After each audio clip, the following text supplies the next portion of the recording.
intuition. And what is it and how does it work? It's a feeling into things that comes to answers and leaves no trail. Its power must reside in its truthfulness. My name is Daniel Grauer. I grew up in a town called Roslyn, New York, and I currently live in Accord, New York, in Hudson Valley. What do you do and what do you think your purpose is? Wow, that's a pretty good question. I would say in terms of what I do in a tangible, material sense is writing, teaching, speaking. I really like to focus on the topic of collective transformation, and I view that through the lens of philosophy, spirituality, ecology, and a few other lenses. I'm going to have to repeat that question. No, that's fine. I like when the answers go this way. No, for sure. But I would say currently, in terms of the potential that I'm working with and what I feel really called to is writing about psychedelics, and particularly natural psychedelics, and their potential for individuals and also for collective transformation on the whole as well.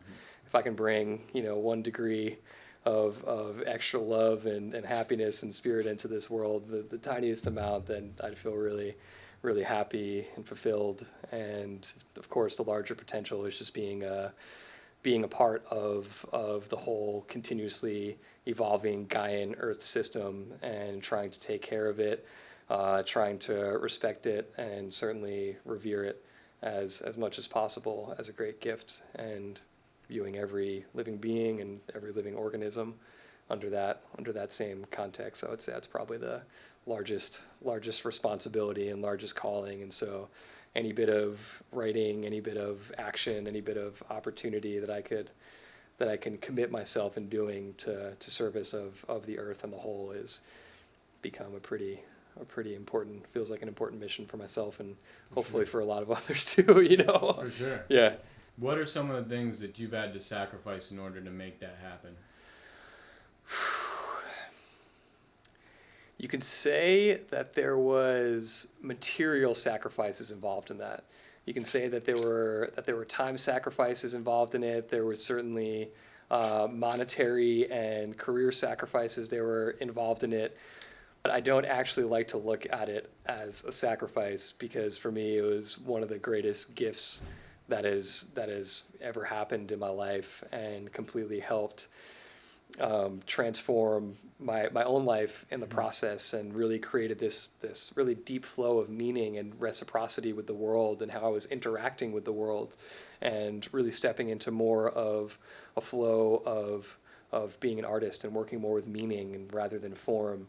And it certainly brought me to where I am today, where I now live, brought me into a ton of research, brought me into a ton of wisdom and knowledge from other authors and great thinkers and great beings over the years that I don't think I would have probably, or may have stumbled upon it, but not as focused and not as intensely as it takes to really kind of absorb it and then write about it or synthesize it. For sure. And so for me, it was more a massive learning process than it was me imparting myself in the world. It wasn't like I had this thought about how it was going to come about. It was more me just listening to the flow of the writing and what was coming through and what was calling my attention and what was inspiring me, and it created this beautiful journey and this beautiful, like I said, interaction with the world and with others. And so for me, it's the complete opposite of a sacrifice. It's like the ultimate gift and the ultimate reward to be able to put forth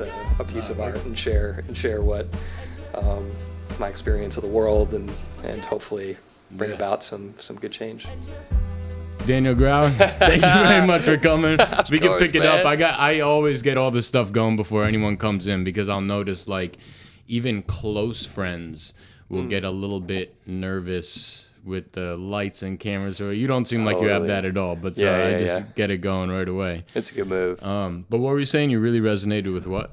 You were talking earlier about how you give a lot of yourself, and you're kind of wondering or not wondering, you're in the process of making sure to really commit to your craft and making sure you have enough time for that. And it's something that now living in community resonate with a lot. I think a lot of people who live in any sort of community are working with that, because I do think our natural instinct is to give ourselves, particularly when we're around people that we love. And I think it's a beautiful and an important thing, and like probably the most important thing about being human.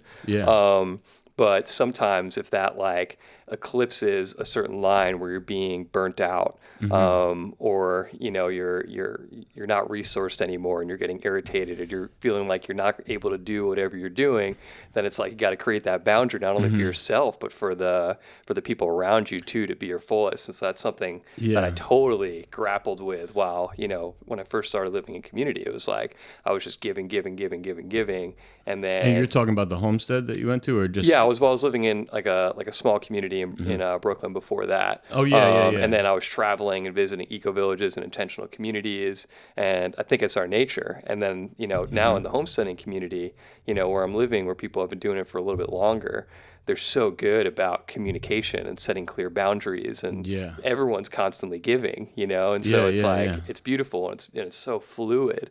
But now I'm learning to, occasionally take some rest, or like step back for a little bit, or just at least go within so that I can have enough time outwards. And it's funny, like, so how many people are in the homestead? Just 6. Oh, okay. So So I was thinking more like on the Rashnishi, or the, what is it? You know what I'm talking about? They have their own money, their own airport. What was that documentary on Netflix called? Wild Wild Country. Yeah. I was thinking it was like much bigger, something like that. But dude, even like I had a chief clinical officer for Avenues Recovery. It's like opioid in treatment facility all on the East Coast. He came through here, and like one thing that he would just keep repeating is like the opposite of addiction is community. And that's something that they like throw into everybody's head and try to get them outside more and just being in nature more. But when we live lives that go from one box to the next box to the next box, it's like you don't even necessarily understand what you're missing. It's like being out in nature does so much for you, but you might not realize that until you've been out in nature for a couple months and stop. You might not actually realize how much it's doing for you until you take it out of your diet. So for everyone that doesn't have it in their diet to begin with, it's like you're trying to get them to pull teeth in order to get out in nature or something like that, And it's just, I don't know. We're in a bunch of weird times right now, so I'm very glad that you came through. This is a very necessary book. And even the offness that you talk about in the beginning, I couldn't. You guys do it differently, but I couldn't help but think about in how like Be Here Now. Ram Dass kind of starts off with like, I had all these boats, I did this, that, I had the motorcycle, I had a couple houses, and I just still felt like something's missing. He was saying that he was preaching something that he didn't really know about yet, and he had to go and get it. So I very much so think that we're both on a hero's journey right now. I think so. I think we're both on the hero's journey. I think the entire world is on a hero's journey, and I think we're on this big, collective journey, and it's kind of really coming to the forefront right now. And I think that, that offness that Ram Dass started out with was a very personal thing. I think I actually I started the book with a very personal thing, but it's really reflective of this larger, these challenging times that we're in. And it's interesting to dive into it, a little bit, because I think a lot of us were starting to feel that offness even before now this pandemic, this crisis that we're in, which might be very reflective of a much longer process of collapse or of death and rebirth, of really rethinking things, reimagining things, as kind of the illusion of normalcy has kind of been pierced. But even before these really large scale events, I think there was a permeating feeling. There was this essence, and maybe if you weren't out in nature or whatever it was, you weren't noticing so much, and maybe you weren't listening so much, but you look and, the Amazon burning and, pretty much burning all around the world, us polluting our water, us polluting our food, and, all the chemicals that are going into everything. I mean, you really start looking into it, and that's before even going into the interpersonal dynamics, which has really become polarized and really broken down. And, you start looking at non-nuance. You start looking at the news and you turn it on for 1 second and, rightfully so, you're freaking petrified. Because there's this petrified or pissed off or ready to pick a side. Exactly. But I do think dialogue and trying to come together, particularly in these moments in time, it's like going back to what you're saying. We have so much to solve. There are these racial inequalities and injustices that have been going on for so long. There is the environmental issue to fix. There's a global picture to fix. There is, our strictly exploitive and destructive economic ways. I mean, you're talking about a complete change in our value system. And which is a good reason. It's a good transition into something like psychedelics, right? It really and I think a lot of that, this us versus them, this fighting against each other, these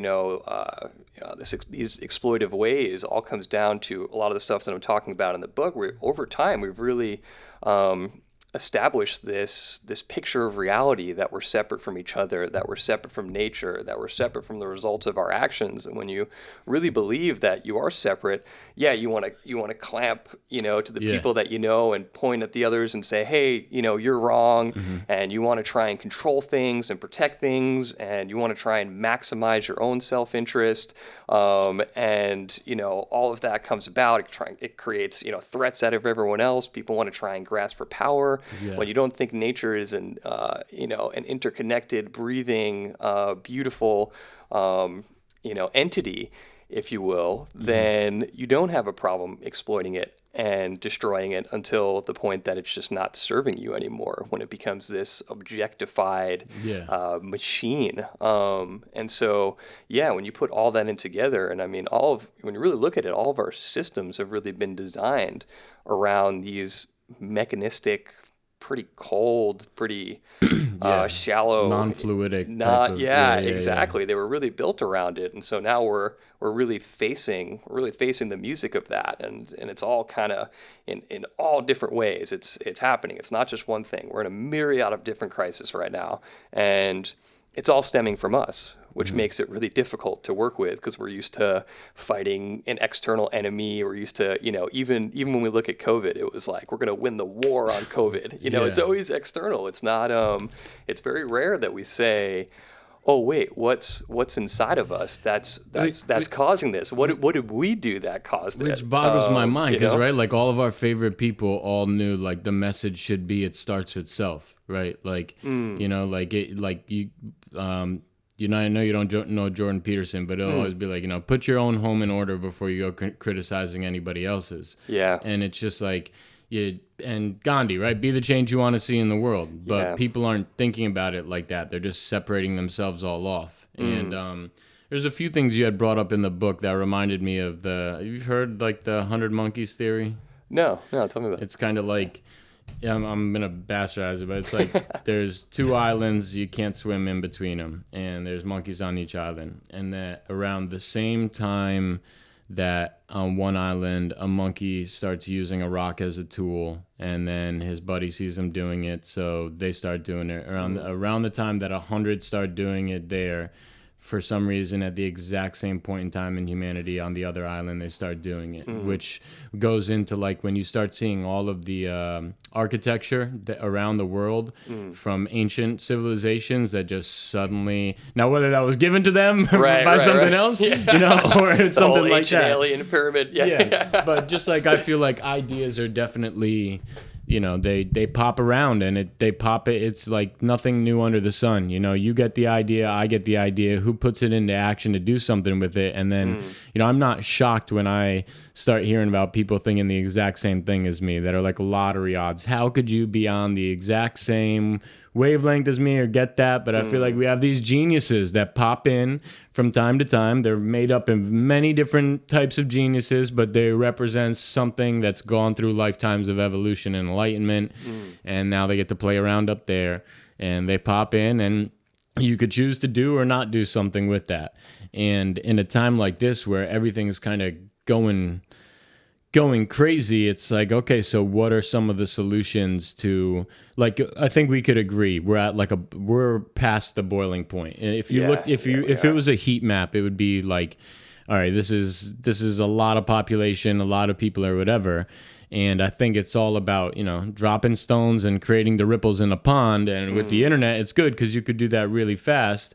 But we need some leaders. Need some leaders. Yeah, I hear you. I hear you bringing that up. And now that you mentioned it was called the 100 Monkey Theory. Is that what it was? Yeah. Yeah. I had heard of that. And it's interesting. Yeah, because I think life is this continual kind of adaptive intermingling process, if you will. Yeah. And these truths or these ideas, they're kind of part of the whole thing. And so I think it's really just a matter of, is your radio transceiver, tuned into it, and talking about frequencies, it's like, a lot of people can pick something up. Yeah. And that's something that psychedelics, I feel like they tune that frequency. I mean, one of the simplest ways I'll describe ayahuasca is it put a light in me. Yep. Where I feel like most people go their entire lives thinking like, is what I'm about to do the right or wrong thing? And when they look back on their life and they think like, oh yeah, when that happened to me, like, did I do the right or wrong thing? Ayahuasca just put this light in there. That was just like, I could immediately forgive myself for a bunch of things that happened in the past and understand why I acted that way. I could I know what the right thing to do is. You know, like there's no question about that. Absolutely. And I think a lot of the depression and anxiety in the world is actually more of a reflection of enlightenment of people and then living lives that doesn't mesh with that. Because drug etiquette is important. So every time I bring up psychedelics on this podcast, I always say, like, listen, you want the enlightenment. You don't want to spend a few years meditating and changing your diet and good relationships with friends and family, right? You don't want to do the work to go and get it. You'll get it, okay? But when you come back and you need to live in that quote-unquote real world, right? And now you're wondering why no one else is doing the right thing, or it's why is it so dramatically different? You need to get reintegrated back into society almost because you got this light now, and not everybody has it. And now you could find yourself in arguments with people that it's like you should really kind of back down a little bit. They're not there yet. They haven't like understood it like that yet. It's kind of like you need to tell them your own story for them to get it. Yeah, it's interesting. It's interesting you say that. I was hearing a few things when you were talking about that. One is this leader thing that we keep on going into. Two is the ability to really kind of step outside of yourself and see yourself, and also listen to what's happening in the world, through psychedelics. And then three is kind of this matter of integrating back inwards, or its interrelationship with meditation. And so kind of just going back through those, the leader thing, what I'm really hoping in this moment in time is everyone becomes a leader. I think it's this really wild, all hands on deck situation. Like you said, we're already past the boiling point, we're already past the tipping point. I don't know if there is necessarily much hope for changing our current system as much as it is a very, very big shift in what we're doing and how we live. And it's a matter of hyperlocality. It's a matter of resilience. It might be a matter of returning to almost like what's been a thing called like autonomous geographies, or these small land holdings with larger agreements. Definitely living in community, but there's so much to be done, and it has to happen so quickly that it's almost everyone kind of needs to step to. And I go back and forth with if I have hope on that or not. I mean, there's some element of hope with what happened with COVID. There was a global response to some degree, and we can argue in every direction about who did what in the best way and all that kind of stuff. But there was some sort of global response. Yeah. So it's when we're faced with it really front on, we could make some changes. And so I hope it's not the time period when it is just complete destruction and, we're experiencing large shortages of resources as a result of droughts and a few more things that we can't even think of that Jenga board keep getting pulled out. And so I really believe everyone, kind of needs to step into their responsibility and step into their leadership, and hopefully, more leaders step out. But the technology is technology is great, but I don't think that's our savior. I think really what's our savior is a lot of the wisdom from the past, a lot of the indigenous wisdom, and these really simple truths and the reverence for the earth and the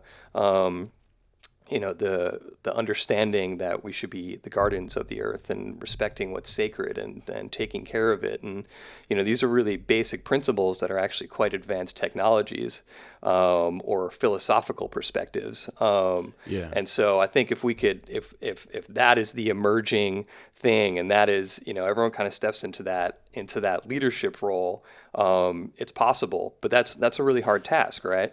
And so, I think I also heard you talking about dissatisfaction in a way when you were talking about addiction. Just with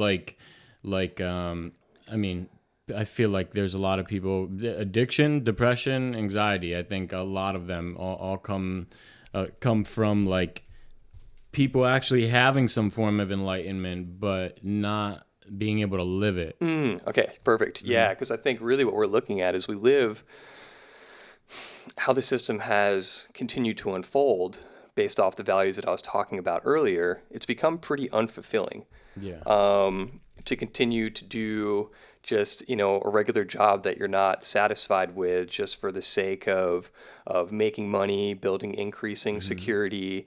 Really our primary goals in our system in the larger sense have become GDP and security. These are our two biggest things, even in the face of all dying. We're talking about the economy, which is really reflective about how entrenched that is. And then on a personal level, it's, after survival necessities are met, it's accumulating wealth, it's, becoming successful.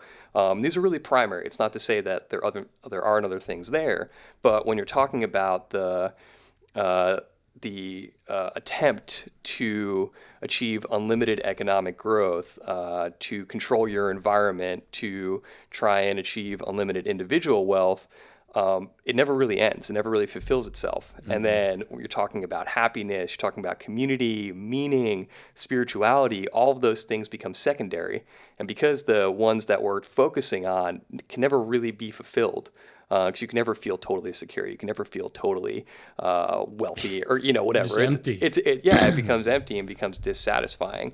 And so I think we're really kind of facing that and figuring out what to do about it. And there is this, at least that I'm feeling in a larger kind of transformational collective sense, it does feel like there is of movement towards regrasping onto meaning and regrasping onto community. And there's a lot of hope in that process, because those are really the things that we need to move forward. And that kind of does bring in the psychedelic picture. Because these are really, really, really powerful tools and beautiful, beautiful gifts from nature. And you're talking about not only, we're hearing about it in all the research right now about their therapeutic potential, their spiritual potential, their creative potential. And those are all very important things, because we have a ton of trauma to work with. We have a ton of dissatisfaction to work with. And we certainly need a ton of creativity to figure out how we're going to move forward. Our old systems are not going to work. We need to be imagining entirely new systems here and living them and practicing them, not just preaching them, which is very important, I think, of what you were talking about. But even more so than just this healing the spirit and the creativity, there's a lot in there when those things happen, right? You know, there's also this openness, there's a nature relatedness, which tends to lead to pro-environmental behaviors. There's a increased sociality. There is empathy. There is compassion. I mean, this is really kind of astounding, really positive traits we're talking about. And personally, it could lead to increased meaning, increased purpose, you know, a greater sense of well-being. It kind of like recalibrate our position. Get rid of racism too. I think if we did it and did the work, then yes, you know. Yeah. But I think first and foremost, it's this understanding, again, this calibrating, you know, yourself as amongst the whole. And I think really at the core of the psychedelic experience is this experience of interconnection, right? This experience of unity, sometimes complete ego death, but certainly a really profound experience of connection. So you talk about, you know, one of our greatest issues being our disconnect, our fragmentation from each other. And, you know, now we have something that could really help unify, help us see, you know, our position amongst the whole, or even that there is a whole. You know, because that thought alone is pretty far out. And not just to think it, but to truly feel it and experience it is, in my mind, kind of the beginning. Because then you experience it, you're listening, you become aware of it, and then the work starts. Right? Then there's the integration part. It's not just, you know, you have this great experience, but you have the great experience, you start looking at things from a whole systems perspective. And things change. Dramatically. You can't. It becomes nearly impossible to ignore it and to keep your eyes closed. And so, I mean, there's tons of people who come out of those experiences and go, "Oh my God, I need to be of more service to the world." You know, "Oh my God, I need to." The environment is burning. This is crazy. It's like, you know, it'd be like if you had a broken arm and you were pretending all your life that, you know, your arm wasn't a part of you and it wasn't broken. And all of a sudden you step outside yourself and you go, "Holy shit, my arm is broken and I need to heal that." I mean, it's really on that perspective, and you want to work with each other. And, you know, granted, it's like, it doesn't mean that someone has the experience and all of a sudden they're a completely enlightened being. In the same way, you can have a spontaneous mystical experience and not be the most spiritual person after that. It definitely takes work and conversation and dialogue and continually, you know, meditating, which is, you know, something that you brought in there. These are all, we're taking these great revelations and really implementing them into your life. I think that's really the integration process, and that means a lot of things for a lot of different people. But, you know, that being said, these are really, for this moment in time, I think, you know, for all times, these have been very important tools and very important, you know, natural plants and mushrooms, which is kind of bringing up a topic of prohibition that I want to get into at some point. Yeah, because that's literally on my mind right now, which is like, if there was a step one to all of this, a tangible step one, it might be legalize everything. Right? Or legalize, you know, first and foremost, some of the ones that we already know are helping, right? Like my mom went to the doctor the other day. She's been taking host defense immune support. Nice. And what the doctor has not been able to do for her for the past like 5 years with her allergies, they just stopped, right? So because she's taking like, it's, you know, lion's mane, a few other things that are all in it, right? So now I have my entire family all taking mushroom supplements, and she said she brought it up to the doctor. And then she brought up microdosing. Now, my mom doesn't microdose, but she brought up like the science behind it. And the doctor like looks at her in this like really skeptical, funny way. And she's like, you know that at like John Hopkins, they're using this for depression, and it's like it has a huge effect. But and like it took that type of credible example before this guy would even pop up, and here we are, like you could grow these anywhere, you know, like, and it's helping so much with some of the things that, you know, they say taking a handful of almonds every single day will do more for depression than the leading SSRI will.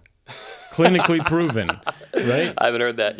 Which is insane. So like the fact that we have something like mushrooms that could be helping people with, in a time, this is in 2015, and you probably remember these stats.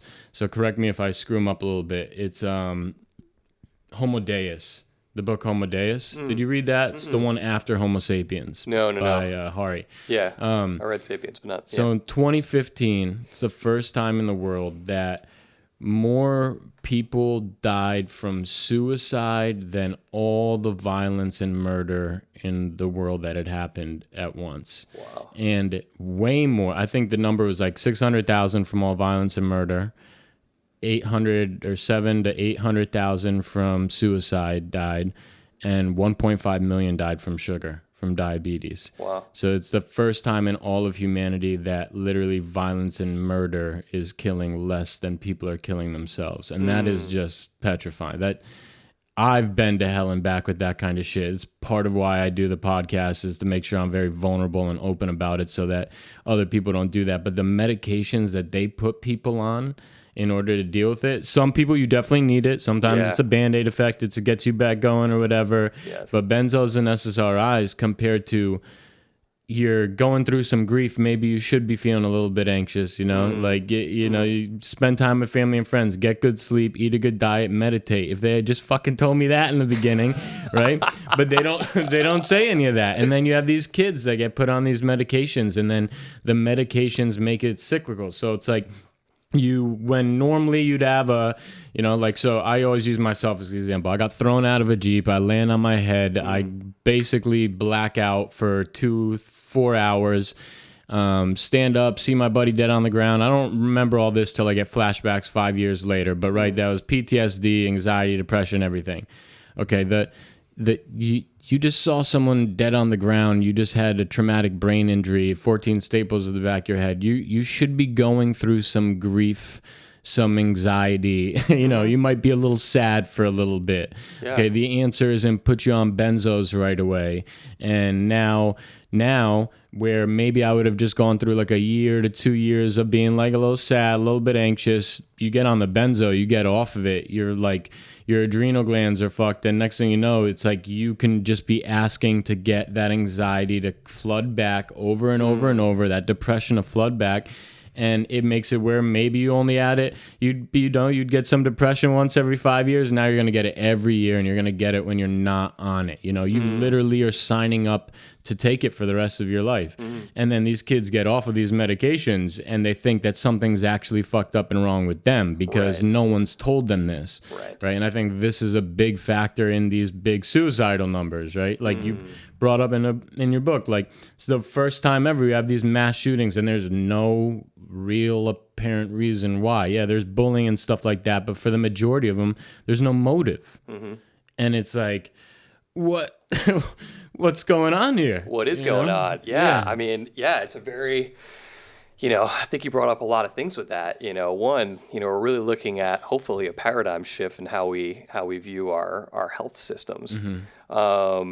And, what you're talking about is, the attempt to just, a symptom response mechanism and a subduing mechanism, rather than working with the source of where this stuff is coming from. And so I want to talk about that. And then also, it's going back to this larger matter of things aren't fulfilling right now. And it's not only personally do we all deal with trauma and suffering that we all need to work with, but collectively, we're feeling the collective trauma right now. We're feeling the earth in pain. We're feeling our disconnection from each other. We're really feeling how unfulfilling the world is. So it's like, it is a very challenging time. It's perhaps the most challenging time to ever be alive. I mean, this is the first time that we've ever really dealt with an entirely human collective survival issue. There's always been the collapse of certain civilizations, but the entire world. And that brings a lot of stress. So like, we're not only talking about the stress that comes with, maybe working an unfulfilling job or very challenging life moment, or illness. It's all of it. And so that's really hard to work with. And I think to what you're getting to, in a way, we have to address it directly. We have to deal with the grief of it. We have to deal with the challenge of it, both on the personal and on the collective level. And subduing it and continuing to repress and distract ourselves is only going to make matters worse. And so we're in this time period where we really need to face reality front on, and that's hard. And we go back to the psychedelic experience. That's challenging as it is sometimes. It is not easy. I always like, really dislike when people call psychedelics a shortcut or an easy way out. It's like, I've been meditating since I was, 22 years old, 21, 22 years old, now 32. I've been doing it for 10 years. And I want you to tell me more about transcendental. Yeah, sometimes challenging stuff comes up, but it's a very gradual, it's a very beautiful process, a very important process. But when you dive into a psychedelic experience, sometimes it's not going to be easy. And so I'm going to argue that it's as much, if not more work, to be going through this process and really, really facing reality, really facing yourself, really facing the collective picture. Yeah. That's not easy, but it's kind of the work that needs to be done, because it's when you, or at least what we're seeing from all this research that's coming out, which I'm happy you mentioned too, because all the kind of stuff that's been done by MAPS and Hopkins and a ton of the other organizations over the past 25, 30 years has been astounding. It's completely transformed the collective idea about what these plants and mushrooms and substances are. Yeah. And finally getting back in line with maybe what we've known for hundreds of thousands of years in terms of using psychoactive substances and their importance. And, so this really, it brings about a much larger conversation. And you spoke about the ability of almonds. I'd never heard that. But I really want to go back to the natural part of psychedelics, because obviously there's LSD, which is, semi-synthetic, starting with an ergot fungus. And then you have psilocybin-containing mushrooms. You have mescaline-containing cacti like San Pedro and peyote. And you have DMT, plant mixtures, which is ayahuasca, which typically, chacruna and ayahuasca mixed together. Yeah. And so... Wait, I'll turn the AC back on real quick? Yeah, sure. Okay, Yeah. I'm gonna hit the bathroom. Yeah, I definitely... So I'm unaware of, I've never done San Pedro. Gotcha. I haven't done that yet. So, Yeah. Whenever you talk about that, like, you got to enlighten me about a little bit more about those as well, because I've only gotten so far with Sure. Yeah, I only have a couple experiences with San Pedro as well. But going back to this matter of natural plants and mushrooms that have been on this earth 1.2 billion for quite some time, quite a time longer than we have. And so you mentioned earlier kind of where do we start, and then also this matter of legality is coming up. And so I really like to focus on the natural psychedelics, because the idea that someone could prevent another human from interacting with nature, for me, is one of the most insane concepts. The rudest, it's one of the most wrong things that's ever happened, I think, in the history of humankind. I mean, our right to interact with nature is everything. I mean, obviously our water, our food, our oxygen, our medicine, our mental health, I mean, everything comes from the natural world. So to say, all right, you cannot, these things from nature you can't use is total insanity. And that was something that I came out of my first ayahuasca experience. And I woke up the next day and I was just so infuriated and that's really kind of what started the writing of the book, was that first experience. And then when I woke up the next day, I was so infuriated that something that was so spiritually important, so healing for me, so transformational to me, could be illegal in the States. Yeah. It set it all off. It was like a flame that wouldn't stop burning. And then still to this day, I will, probably until I die, be pushing for the legalization of these plants and mushrooms, because they're so incredibly important for ourselves, for society as a whole. And so, step number one, I do believe in legalization for natural plants and mushrooms. And I think the more you bring things into the light, the safer they're going to become. When you have things in the dark, when you have myths building up around things, when there's a lack of information about the proper ways to be it's just a going, bad knife. Exactly. To be going into these experiences. I mean, that's when you get into trouble. And even then, even when these things have been used in the dark, the harm has actually been quite low over the years, which is pretty astounding. I mean, there was a famous chart that David Nutt put out that was showing our drug laws versus the harm to oneself and harm to others off of any substance.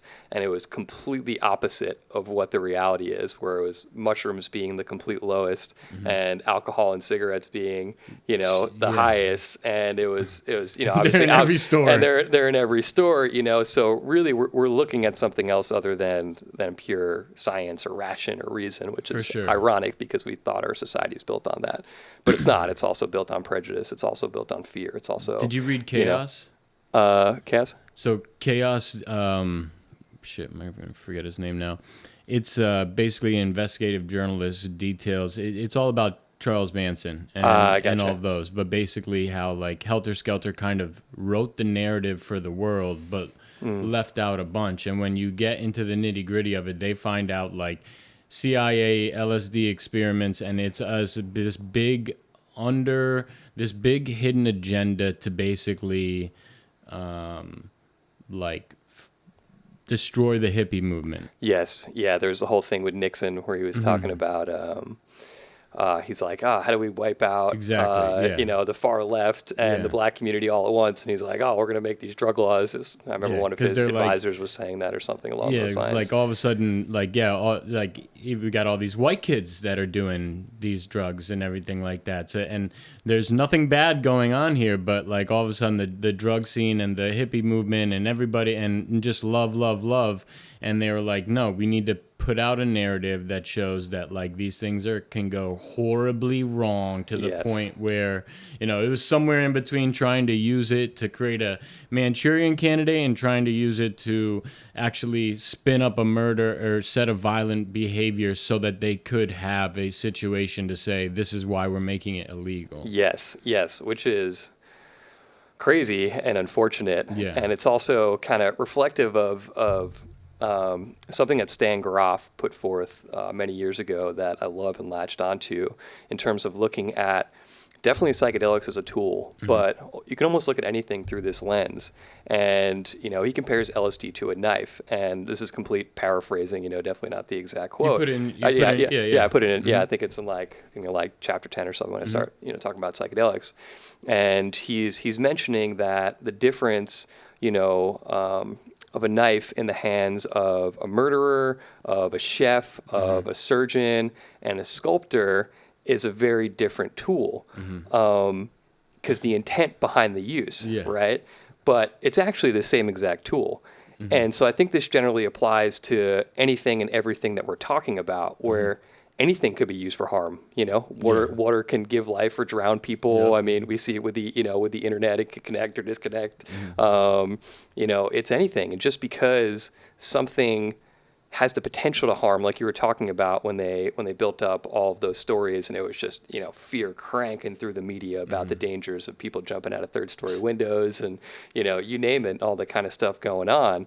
You know, granted, there are dangers, you know, out there. These are really, really powerful substances, and I think it's important to state that. And I think in the first step, like we were talking about, like I was talking about preparation, support, and integration. Those three things are key. I don't think we should have folks just running around eating psychedelics everywhere. I mean, that's a ridiculous thing. We're talking about a tool, but we're talking about a very, very powerful tool. And so that takes some guidelines. It takes some understanding. Like I said, it takes preparation in understanding what the experience might be like, removing all of the myths, making sure you're totally healthy enough to do it. It means, you know, reaching out to someone for support, whether that's a shaman, whether that's a therapist, whether that's a friend with experience, to be able to provide support for you in the midst of the experience. Make sure that your environment is perfect, making sure that you're safe. Set and setting, the classic two words of, you know, psychedelics for many years. And then the integration of actually thinking about what happened, processing it, understanding, you know, what you might be able to do. You know, these are really important things to help take that powerful tool and to make it safe. But the idea that you should absolutely prohibit a tool because it has the potential to do harm is unprecedented in history. Because maybe some point in history, who knows? But, you know, it's definitely unprecedented today. Because if that was the case, we couldn't use anything. every fork, every knife, everything would be illegal. We'd just be standing here like, ugh. But you see this now even with language. Yes, and that's a fair point, you know. But kind of going back to that tool thing and this idea of absolute prohibition. There's nothing I was thinking about. I didn't talk about this in the book, but I thought about it after. There's nothing we absolutely prohibit in this world other than psychedelics, which is so bizarre. Not even guns, not even killing. Even killing in the state of war is technically legal. So it's not absolutely prohibited. And yet we have these astounding natural plants and mushrooms that have been around for hundreds of thousands of years. And that we're like, sorry, bud, can't do it. And it's honestly mind blowing. It is. Like it doesn't even seem like it. I don't know. It's got to shift. It's got to. So yeah. But I cut you off. What were you going to say about the language? No. I was just saying, like, I'm reading this book, The Coddling of the American Mind, which starts detailing specifically the social and cultural climate from 2013 to 2015, and then 2015 on, what started happening in the world that's gotten us to this like outrage type of standpoint. And they go into language, and I really like the quote that they use where they say, like, you're supposed to prepare the child for the road, not the road for the child. And what has happened around 2013 and on, specifically in like college institutions, is we began preparing the road for the child. So this is like saying that if my opinion goes against your experience, like by me voicing it, it's actually putting you in harm's way. So literally, we can't have certain speakers on this campus that have certain perspectives because it could literally cause harm to the people that listen to it. And it's creating this inability for people to work with or through conflict of any sorts. And then it's forcing them to go into groups and to just be separated. But, that's like we have a prohibition on certain language now too, right? Like you can't say certain words. And once again, it really comes down to intent. Right. So same way the tools, like, exactly. So it's it's, you got to wonder, like, how do you start to like slowly parse in, like the ability to do this the right way? Is it just conversations like this and by being the change that you want to see? Because after that, you could go and fight for it to be legalized, but the ones at the top are still controlling it in a certain way. I think you just got to hit them with hardcore evidence, right? And this goes back to MAPS and what they're doing. So yeah, exactly. I think it's a really interesting point. I think we're in a time period right now where we're walking, or we're trying to walk a balance of being able to say what we want to say, while also being sensitive, about things that might trigger something for other people. So it's a very difficult time period in terms of language, but it's interesting because even, I agree with you in terms of the road stuff where it's, you got to be able to approach everything head on. You got to be able to, be able to really enter into dialogue, be able to have critical thinking and critique without automatically shutting down. Yeah. Which, a lot of people are just shutting down. It's happening because it's like I was saying before. There's a lot of energy. There's a lot of pressure right now. There's a lot of anxiety, and so I think it's a very natural response to shut down.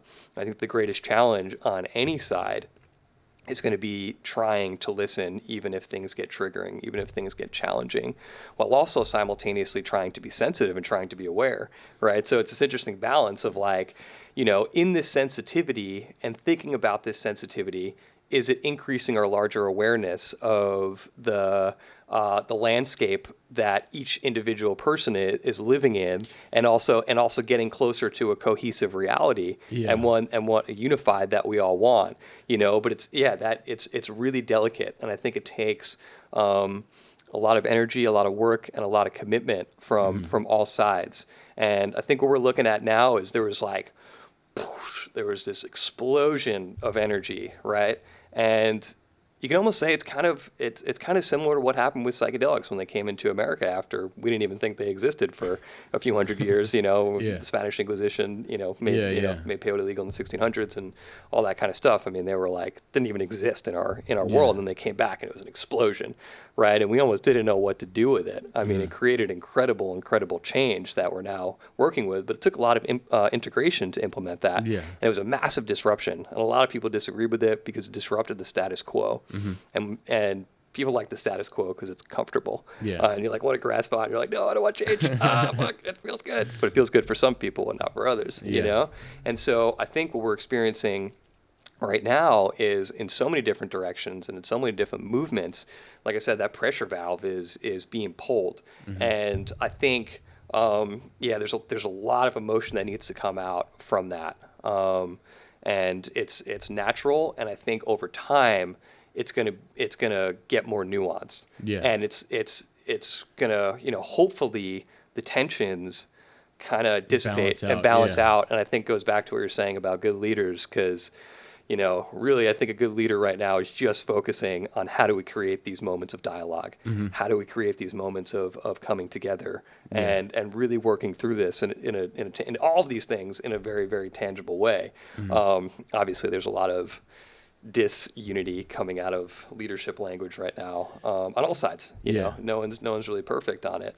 We've yet to see a truly heartfelt, truly conscious leader come about, which hopefully that does emerge, because it seems like that's the desire at this moment, at this critical moment in time. But I'm wondering if over time, I think it's gonna smooth and hopefully at that point then the dialogue's going to be had, the work's going to get done.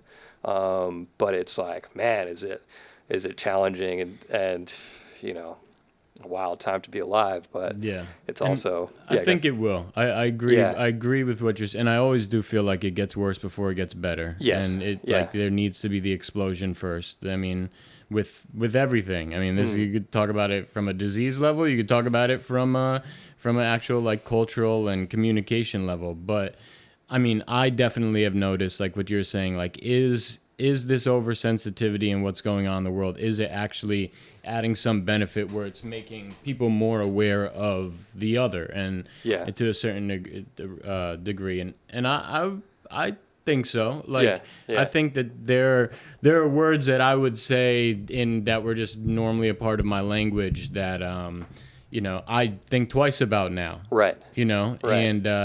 And it's not, it's not because I don't want a bunch of people to yell at me for saying it. It's because I've been made a little bit more aware of some of the people that could be on the other side of the stick in whatever situation it is. Yes. Whatever word it is. So I think it is getting better. But like what we started the conversation, what makes me nervous is, does it all fall down before that balance and the dialogue is had? And I think one of the keys to making it better is actually so I made up Tourage. It's just short for the Enlightened Entourage, but Tourage is actually a word that's supposed to embody, once you've identified having a shared value, interest, moral, love, passion, whatever, with somebody else, that all the walls of barriers of communication go out the window. Like, for example, if I just met you and you told me that this guy Joe Masters, and I'm like, I know Joe, right? It doesn't matter how different we are. It doesn't matter what we disagree on. We instantaneously form community. Absolutely. Right? If you tell me, my favorite line in one of my favorite songs, it doesn't matter which president you want, but we're going to see past that. Yes. And I think right now a lot of conversations are being entered into with just one subject on hand, where it really comes down to a few things in how we live our lives and what's really important to us. And we all basically share those same things: how we feel about our family, how we feel about, maybe it's our purpose. But once you realize that you have something shared and in common, it is incredible how much you could overlook for what is different. You know? Yes, so absolutely. All of it, and but right now what we're doing is saying we're zeroing in on something that's not extremely critically important, and because we differ in opinions there, nothing else is accepted. Yes. We're not even letting you come into the realm of potentially being a good person that has, like, we need to start with the most important things first and then get into the dialogue, and the dialogue will be much easier because even if it was like, I don't even want to say for this example, but even if it was like you want Trump and I want someone else, right? Yeah. But even if it was like that, on the record, I don't. Yeah, for sure. Be clear. Yeah, very, very clear about that. Yeah. But even if it was something as different as that, yes. Okay. Yeah. But we both, I don't know, have a grandmother with dementia and are both like working our asses off to try to figure out how like we can help her, or think it's really important to, you know, build relationships with our family in later years, right? Give the eye back to our parents and kind of help them like grow and evolve. Like once we saw eye to eye with those things or anything else that's critically important, yeah, we might still butt heads when it comes to president, but like that's not going to stop us from being in a community. Absolutely. You know what I mean? Like Yes. you're still my neighbor. We're still going to watch each other's back. And, you know, I have friends where I disagree with them on a lot of shit. Totally. Like a lot of shit. Yeah.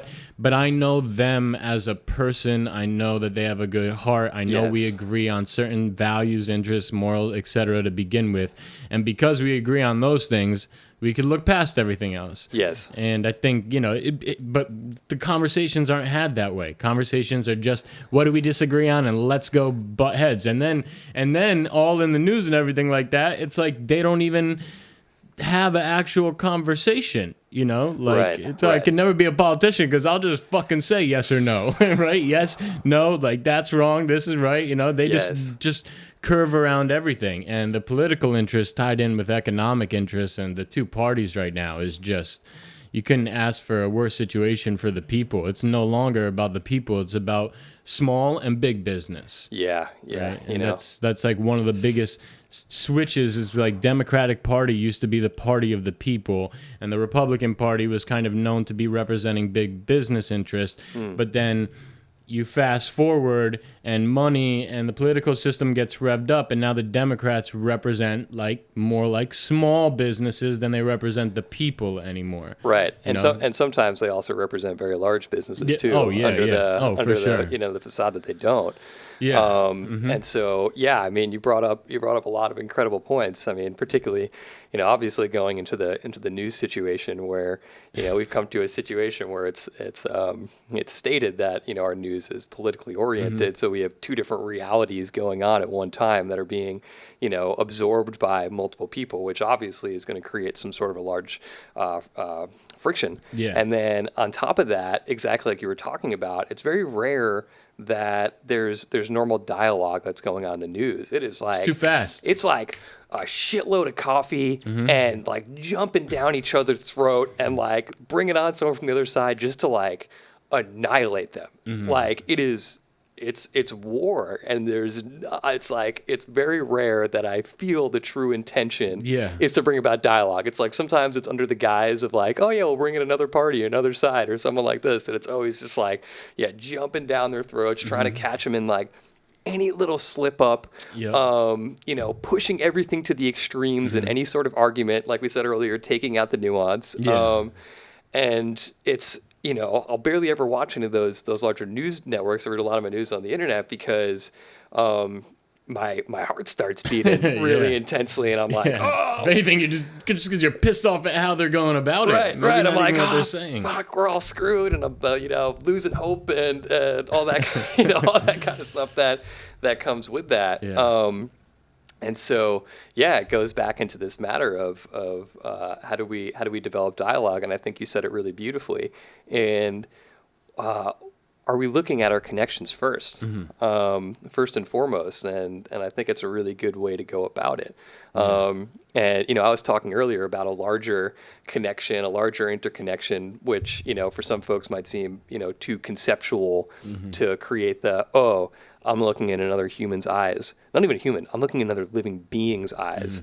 And so we are in community. We are in interrelation. We are in the same team. If we are symbiotically working together towards life to create more complexity, to create more adaptability, it is going to benefit everyone substantially, not only in tangible survival, but in the feeling tone of it. Yeah. You know, in the joy of being alive and the joy of doing it together, rather than in the love and the abundance and all of that, rather than, you know, it's almost classic to say, almost cliche at this point to say, rather than in the fear and the scarcity and the, I need to take mine because there's not enough, you know. Yeah. There's enough. If we're all, you know, out there and growing food and working together and, you know, going back to exactly what was important, there is more than enough to go around. And it's really just going down to this grasping onto and this pointing and the fighting, and it just creates all of this fragmentation, disruption, you know, everything we were already talking about earlier. And so if you can look in someone's eyes, if you can find one connecting thing, I think it would be so beautiful. I actually had this thought the other day of entering into a debate or a dialogue, let's say on any large stage, any news place, any whatever it was, and having each person start out almost like in the way of if you were in a fencing tournament or something like that, you bow to each other. It's like this immediate respect. You know, if you came out and said, hey, tone. I know we're here to dialogue. I know that there are going to be some things that I'm really far on the extreme side of the spectrum on and some that you're over here on, but ultimately my ultimate intention is that we can hear each other and meet in the middle. And not only that, but I am willing to be a little bit wrong. Oh my God. Could you imagine if every one of those conversations were not only started off like that, but we're actually lived that way. Yeah. And we're actually like, you know, because now no one's listening. The only thing they're listening for is, ooh, where's this little spot that I can enter a dagger in? Yeah. It's not like listening of like, ooh, let me feel this person in my heart. Let me think where they're coming from. Let me try and understand their reality. Exactly like you were talking about. If one of us was, you know, on the complete political end of the spectrum, I'd still want to hear. And a lot of the stuff they're saying is likely very valid. Yeah. I mean, and I think it's really important to note that I don't really think anyone's sinister. You know, I think there's this automatic vilification of the other side of any argument of like, oh, they're out to destroy the world. They're out to get to the world. You know, I think it's like you were talking about. It's like everyone has a grandmother. Everyone's just trying to be happier. Everyone's trying to make it more. Everyone's trying to survive. Everyone's, you know, they're all these basic things. So I love that idea of just finding, you know, what is our connection so we don't shut down, so we can have those dialogues. And man, we need them now than ever before. We need ideas, we need practices, we need, like I was saying earlier, whole systems, and not only talking about those systems, but living them in every day, in every moment of your life. And in my mind, that's the only way we're going to get anywhere. Survive. I mean, I like that. I mean, it like what you said about if someone came out and actually did just set the tone with a statement like that. Yeah. I mean, it is so not the norm that happens that would be such a power move. You know how many people would immediately get behind that person? Yeah. Like and like, again, it comes with intent. But one thing's for sure, if you make a statement like that, I'm going to know whether or not you're doing it just to get everyone to be on your side. That Correct. You'll be able to tell by their face immediately, right? Yeah, because you're feeling it with your heart. You're not thinking about it with your mind. Exactly. You know, which is... And that would be talk about the role models that we need in the world right now that we don't have. Like when the president of the United States is Donald Trump, it's like, you know, and that's one of the big, when people start arguing about president, you know, one's talking about business and taxes. The other one's talking about, well, I just believe that if you're the president, you should be a real leader, which that is really me talking about what I think a real man should be like in the way a man should act towards, you know, as being a role model for having people to look up to. Like, you know, I told my grandma one day, she's like, why don't you like Trump? This and that. And I was just like, because I'm embarrassed if I have a son one day that he looks, and if he ever wanted to be the president and thinks that's okay to act that way. Yeah. That is not how you treat any other human being. You don't, you know, like everything about empathy goes out the window. Everything, it's just, everything is staged, you know? Yeah. And then the news cycle just spends all this time talking about how much of an idiot he is, but none of the time talking about how he's doing it for a certain reason to get a certain result. He's not actually an idiot. So I get fed up with the news because it's like, you should be making the people aware that he's doing it for XYZ reasons to get a certain result, not calling him an idiot because he messed up that word and you think he's got the intelligence of a fourth grader, you know? It's like bring the awareness to the forefront of what the alternate motive is, you know? And they're not doing that right now, and they're not talking about it. And, you know, it brings up an interesting point, because I've always thought that, and maybe I've heard this somewhere, I can't really remember, that deception is a pretty... You know, it's tough to say anything's truly evil, but that deception is a particularly evil quality. Yeah, I mean, it's just rooted in not telling the truth. Purposely, trying to shift a reality to try and get something for your own reason is pretty, not a great quality. No. So you have it. You have it happening in the Trump sense. Obviously, you have it happening in the media sense, and so, man, the whole thing just takes so much unpacking, because there's just so much. There's so much in there. Yeah. And it's interesting. I was talking to a really dear friend named Biddley the other day, and I forgot exactly what happened, but it's very rare that I'll really just start complaining about the political situation. I try and I try and absorb it and be because you feel that momentum pick up, and next thing you know, you're worked up. And I try and absorb it and try and not point fingers at the other side and say, we're all in this together, and let me try and see how they're thinking about it. Like you were saying, how can I connect with them? How can I get on their same page? How can we meet as humans?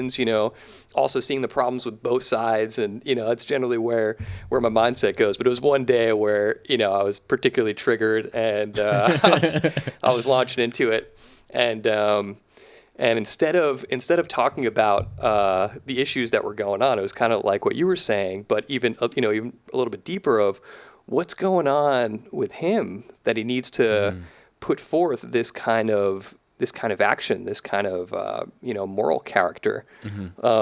And she said this line, just maybe he just needs a hug.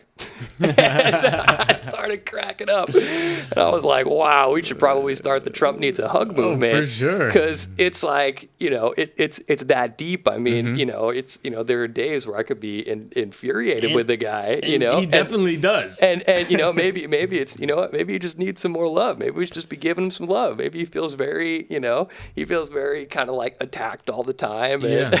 Well, there was what was it? Most deservedly, but what if he got some love? Who just wrote a book? Was it his niece? Trump's brother that was kind of kicked out of the family or something like that. But Trump's father, basically, I don't know, in a certain form of disowning his brother, right? And she brings up in this book how he was never good enough. So he had all for his father. So he had always been on a narcissistic level of trying to just do better, live up to certain expectations. So wow. I think he really does just need a hug. Need a hug. And we should also know every medication that our president is on. Ooh. I don't think you should. You know what I mean? That's an interesting Why idea. Is that a big deal? If you're on, that shouldn't be a big deal at all. But they would never let us know. But if you don't think that man's ripping amphetamines every fucking day, and what a scarier, can you have a scarier thought than the guy that's got the finger on the nuclear warheads to be on amphetamines every day? There's no way. He's not in good shape at all. Wow. Not at all. So. I don't know. That would be a really interesting public thing to know. Yeah. Because it is, they're in a public position. Mm-hmm. Yeah, so, I mean... There's something to be said about that. I forgot who said it, too. I don't know where I saw it. Maybe someone sent me a message or something about it, a social media post. I'm not on any social media, but sometimes friends. Dose Trump? Sometimes friends. No, don't trust Trump. No. Yeah, don't dose anyone. But sometimes people send me things that they think I'd appreciate, which is very kind of them. Mm-hmm. And someone mentioned something about how they think all of our leaders should have a mandatory. It should be mandatory that you have a psychedelic experience for sure. before you enter into a leadership 100%. role. I remember thinking about that at some point. I mean, it's a deep moral thing to be looking at yourself in that way and to be understanding the world that way. Yeah. And I might botch this a little bit, but I was at an Indigenous Wisdom and Permaculture Convergence in South Dakota this previous summer. Okay. And there was a Native American woman who was talking about the treaty making process. And again, I might not get this perfect, but she was saying that there are 3 sides to every treaty. There's everyone involved that the treaty is going to affect. There's the earth itself, Mother Earth. And then there is the faces yet to come, or the next generations, and you hear this, classic, 7 generations, and, thinking about the future. And it blew my mind because I thought it was going to be one side versus the other, and then another party, and then another party, right? Yeah. Earth comes into it, and but there was no thought of that, right? And so it's like, I really thought it was just everybody involved. It was just everyone. How does it affect everyone? And those principles are so simple yet so profound, right? Yeah. And so important. If we had made every single important decision in American history about that, there might not be American history. I mean, it would be it'd be very, very different world, Much different, yeah. And certainly a much more, our history is insane, Some more Native Americans. Yeah, it's terrible, And so when you look at that, and, obviously indigenous cultures had a deep connection with the land, some of which, many can argue, many of which had some sort of a practice with psychedelics, or natural psychoactive substances. And you think about it on that level, and if we were all interacting in that way, if leaders were interacting in that way, like we were all talking about, with this very, very basic understanding of our influence on our how our actions influence the world, how they influence the natural systems, how we are a part of the natural system. Yeah. What would that look like? I mean, that's a world I want to live in. For sure. I want to be in a world where everyone's grateful for life and everyone's respecting nature and revering nature, and, going and constantly thinking about each other and thinking about their results of their actions and wanting to protect it. I mean, to the extent of the next generation and the one after that. 7 out. Yeah. We didn't inherit the world from our ancestors. We borrowed it from our children. Right. Yes. I love that quote. I heard it when I was a kid, and it solidified so many ways that I think about the world even to this day. We're borrowing it from people that aren't here yet. And when you look at the way we've created our systems, a lot of the reason why we're still stuck in certain big utilities, gas, oil, all of those, why we haven't made critical shifts yet is because those interests don't think like that. They think, well, I just need to fill my pockets till I die, and I won't be here if it all goes to shit. Right. So it's whatever. And it's such a narrow-minded way of thinking about it. It's like, there's got to be some damage involved there from their childhood or something. Right. Well, it's super short term. Yeah. Exactly like you're talking about. And it's also the imperative of the system. When you look at the stock market, you look at public companies. I mean, they're on they're on it for quarterly earnings. Yeah. Not many. Definitely some investors are in it for the longer term picture, but in the exchange, it's like these short, quick movements, right? Yeah. And it's totally frenetic and it's crazy, and it's very rarely about the health and vitality of the company, let alone the health and vitality of society and the earth. Oh, for sure. And it's all these really quick thinking things. So it's like, man, how do we step out of that? I know there have been some financial companies recently, like BlackRock, made an announcement about sustainability, but I'm still curious to see how much of that is on the face, and how much of that is actually being done. And it really kind of brings back this question of, because the the imperatives that are built in to our current system, can it actually change in time? And it's a question I grapple with all the time. And I'm always like, I really, really want to create bridges. No one likes collapse. Like, no one wants anything to collapse, Yeah. But it's, do we have, with the imperatives that are built in, which are obviously very profit oriented, short term, thinking, is it possible to turn it around, or are we looking at, is it just gonna Are we looking at something in the next 3 to 5 years that we can't think of? I mean, obviously, no one could have thought of the pandemic. Maybe some people would have, predicted something. And then we're just talking about a complete rebuild. I don't really know. These are the things that I think about, pretty much every day. Yeah. And I have these conversations with still just teeter back and forth. Still just teeter back and forth. And my thought is, let's help the current system as much as possible and try and help it make that change if it's possible. And if it doesn't, everyone should damn well be preparing for when it collapses. And we saw how vulnerable everything was in this system. Everyone right now should be thinking about resiliency. Everyone should be thinking about growing food. Everyone should be talking about how are we going to adapt? What does that look like? What is your community doing? Where, where are you working on all these things? And the best news is that the answer is local. Always. It's local and community. Always. We could literally solve all of our problems if we actually went out of the way to do it local. So I think to your point, and also how it's just like, okay, you teeter-totter back and forth, and then you worry one thing. So I have a point to this. So when I started working in corporate, I would sell business intelligence, predictive analytics software, and I worked for European companies both times. Now, I was basically responsible for creating the competitive landscape for all of our competitors, how, strengths and weaknesses, all that. And it blew my mind immediately that in both of the companies I worked for, we want to make the best product companies for the people. They're European.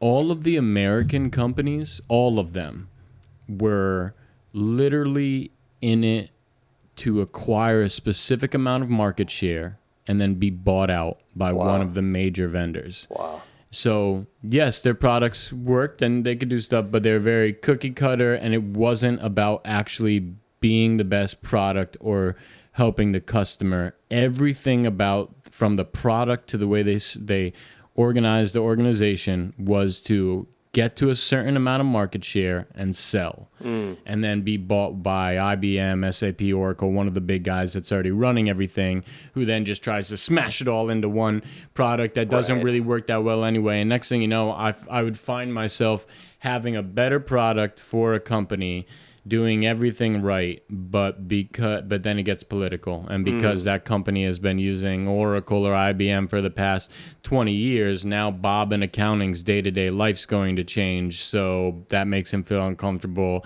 and he doesn't want to do it, and they have all But one thing I did notice throughout all that, and where I'm going with this, is that you do notice that in other countries, right, from COVID to poverty to sustainability, and I think we're going to start seeing other places in the world clearly solve some issues that America's that we were always used to being on top, but we're just not anymore. We're no longer the global leader, and we're not on top as far as we pull out of the Paris Climate Accord and everything like this. It's like that's all ridiculous, but I think what's going to start happening, and whether we're talking about smaller communities in America that start doing things right and can act as like a role model for the rest of America, or other countries that have started to do things, whether that's sustainable energy, getting rid of poverty. We're starting to get to such a breaking point in our country with poverty, with energy, with food, all of these things, that we can't ignore what's going on in other parts of the world, and that they're doing it better, and it's working out much better. Right? And immediately it's like they're much smaller than us. It's going to be easier for them to get their shit together. But I'm pretty sure Germany paid for 80% of all of their power demands by solar power back in like 2012. Right. And where is it in Europe? They completely they had a goal to half poverty, to cut it in half by 2015. They beat that. Meanwhile, you go to LA or Austin, and it's like, it's sad. These people need medical help. They need doctors, psychologists, everything like that. And it's literally tent cities. They're going on in places. All right. They're getting to a breaking point. So it might almost just take things about to completely fall apart before these ideas of legalize the all natural things, of treat poverty a certain way. I mean, there should be, no one should be going hungry in America. Right. Absolutely. And, but then we have these things in place that say like, oh, unless you have a license, or if you're a restaurant, you can't just give all the leftover food to, like, what is this? We're preventing ourselves from getting anywhere. And I think we're going to start using other places in the world and smaller microcosms of communities that are making it work as examples, to put it on there. So all we could do is promote those things, promote the good things. Yes. Right. This is why I do the podcast, everything else. Like, the second I see something I like, or I see something that could help change the world,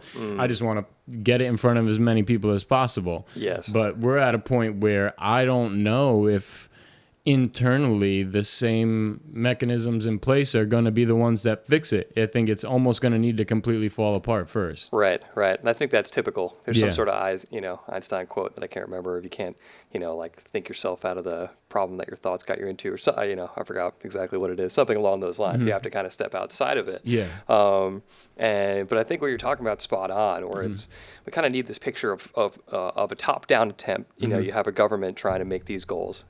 Definitely need that. First and foremost. But then we also need this completely bottom-up. Everything happening all at once. And it's challenging, but it's actually a personal thing that I just went through in the past 2 years or so, where I didn't talk about exactly this in the book because it kind of happened after in the process of writing. But when I first started out writing that book, I had started a business with a good friend and business partner for importing beer and wine. I was very interested in French, right? We had French beer, we had some Sri Lankan beer, we ended up having some French wine and some ciders at the end. And in the beginning, I was very passionate about craft beer. I loved home brewing. I was working for a distributor. I loved the industry. Now I don't even drink anymore. And I kind of fell out of it. But there was a time period where I was running this import business, and it was quite small, but it was definitely successful. It was profiting, and it was I was providing an income, which is incredible. And I hit this point where I was getting towards the end of editing this book, and I started to feel this dissonance. And I was like, whoa, wait a second. Am I living hypocritically here? Because I'm talking about how to, move back in harmony with the earth. And here I was shipping containers all around the world and not promoting local and, increasing the amount of CO2. And it was a very difficult realization and moment. And it was also right as the international panel of climate change report came out that it's actually not 2 degrees Celsius above, industrial level. It's actually 1.5 degrees. This all came in. It was another time period. I was also reading the Bhagavad Gita at that point, thinking about how to be of more service to the world. And it all kind of condensed in this time period. And it was a very large crisis for me. And it felt like this turning point of, am I going to continue to be living my life a part of the system and saying, oh, I'm going to wait on like something else to change, or am I going to live this? And so what I ended up doing was I sat down on my couch and I made a playlist, and I got some headphones and an eye shade, kind of, typically how they do it in a therapist situation. And ate about 3.5 grams of mushrooms. And I asked them very intently how to be of more service to the world, how to work through this, what personally should I be doing? And it was one of the most, sometimes, experiences are kind of not so clear, and you have to like work through kind of what's happening in the integration process and kind of do some, kind of digging there.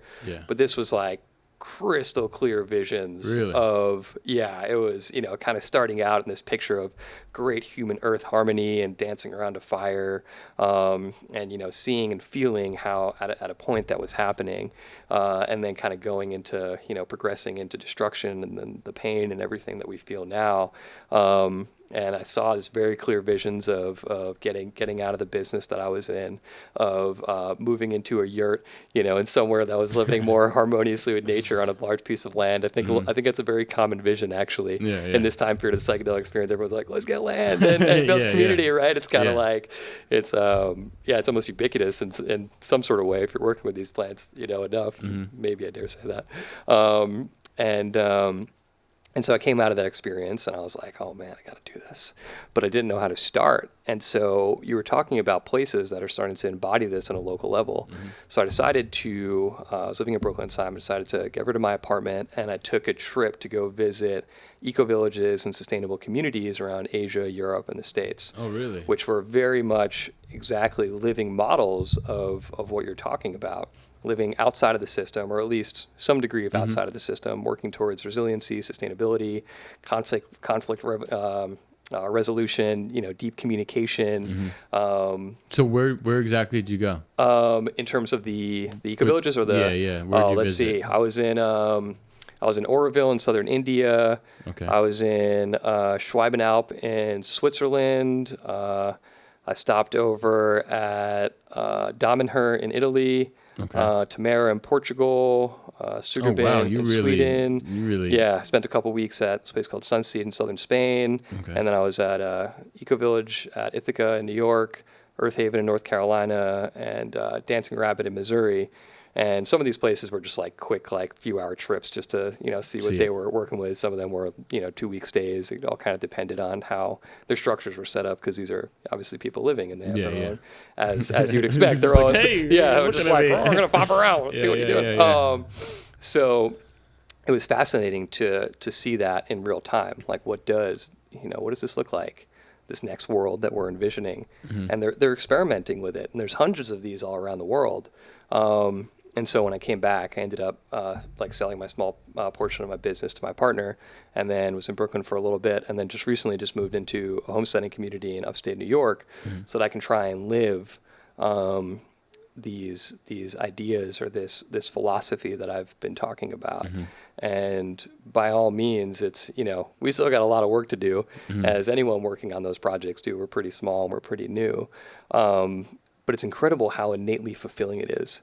To be walking outside and harvesting your own food, to be working with conflict and these communications, and to really try and be living in harmony with the land, which again, it's challenging at points, but it's fulfilling, the simplicity. There's so much time. There's time for music. There's time for big, great meals. There's time for, it's just, it's incredible. And so I mention it because it feels nice to have taken something conceptually and then attempted to put it in my life. Manifest it, and I think, not to say that I'm like a model or anything like that, but I think it's just an example of how, a lot of times we feel trapped in the current society, in our current positions that we're in.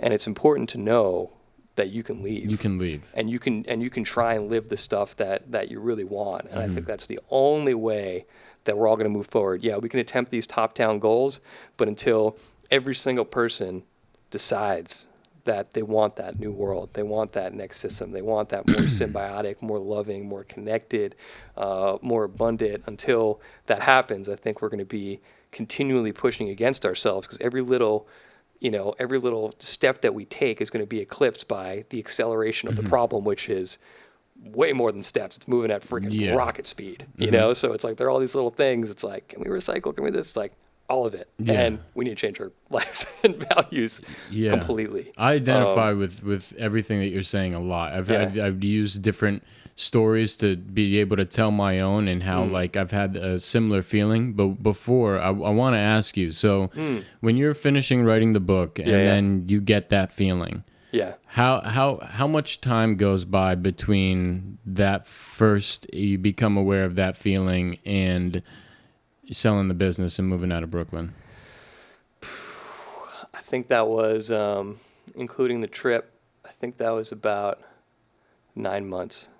So before you actually decided that you were going to go on that trip, was like the simple fact that you had become aware of the desire to change, did it start to weigh on you daily? The fact that even it's funny because nothing has changed except for the awareness. Correct. But every day, because I feel like what I'm thinking that I went through, the second you become aware of it, every day that you don't start putting action towards it, it's weight. It's real weight that you have to carry around. Yeah. It was tumultuous. I mean, it was dissonant. It was there was a lot of friction.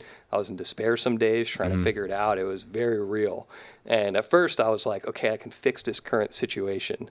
Let me try and work with what I got here. Let me try and, reach out to, all of our suppliers and see what their sustainability initiatives are. Maybe we can get carbon neutral as a company and, develop this program to plant a tree for every case we sold. Okay. And, I was like, all right, maybe I can fix trying. this.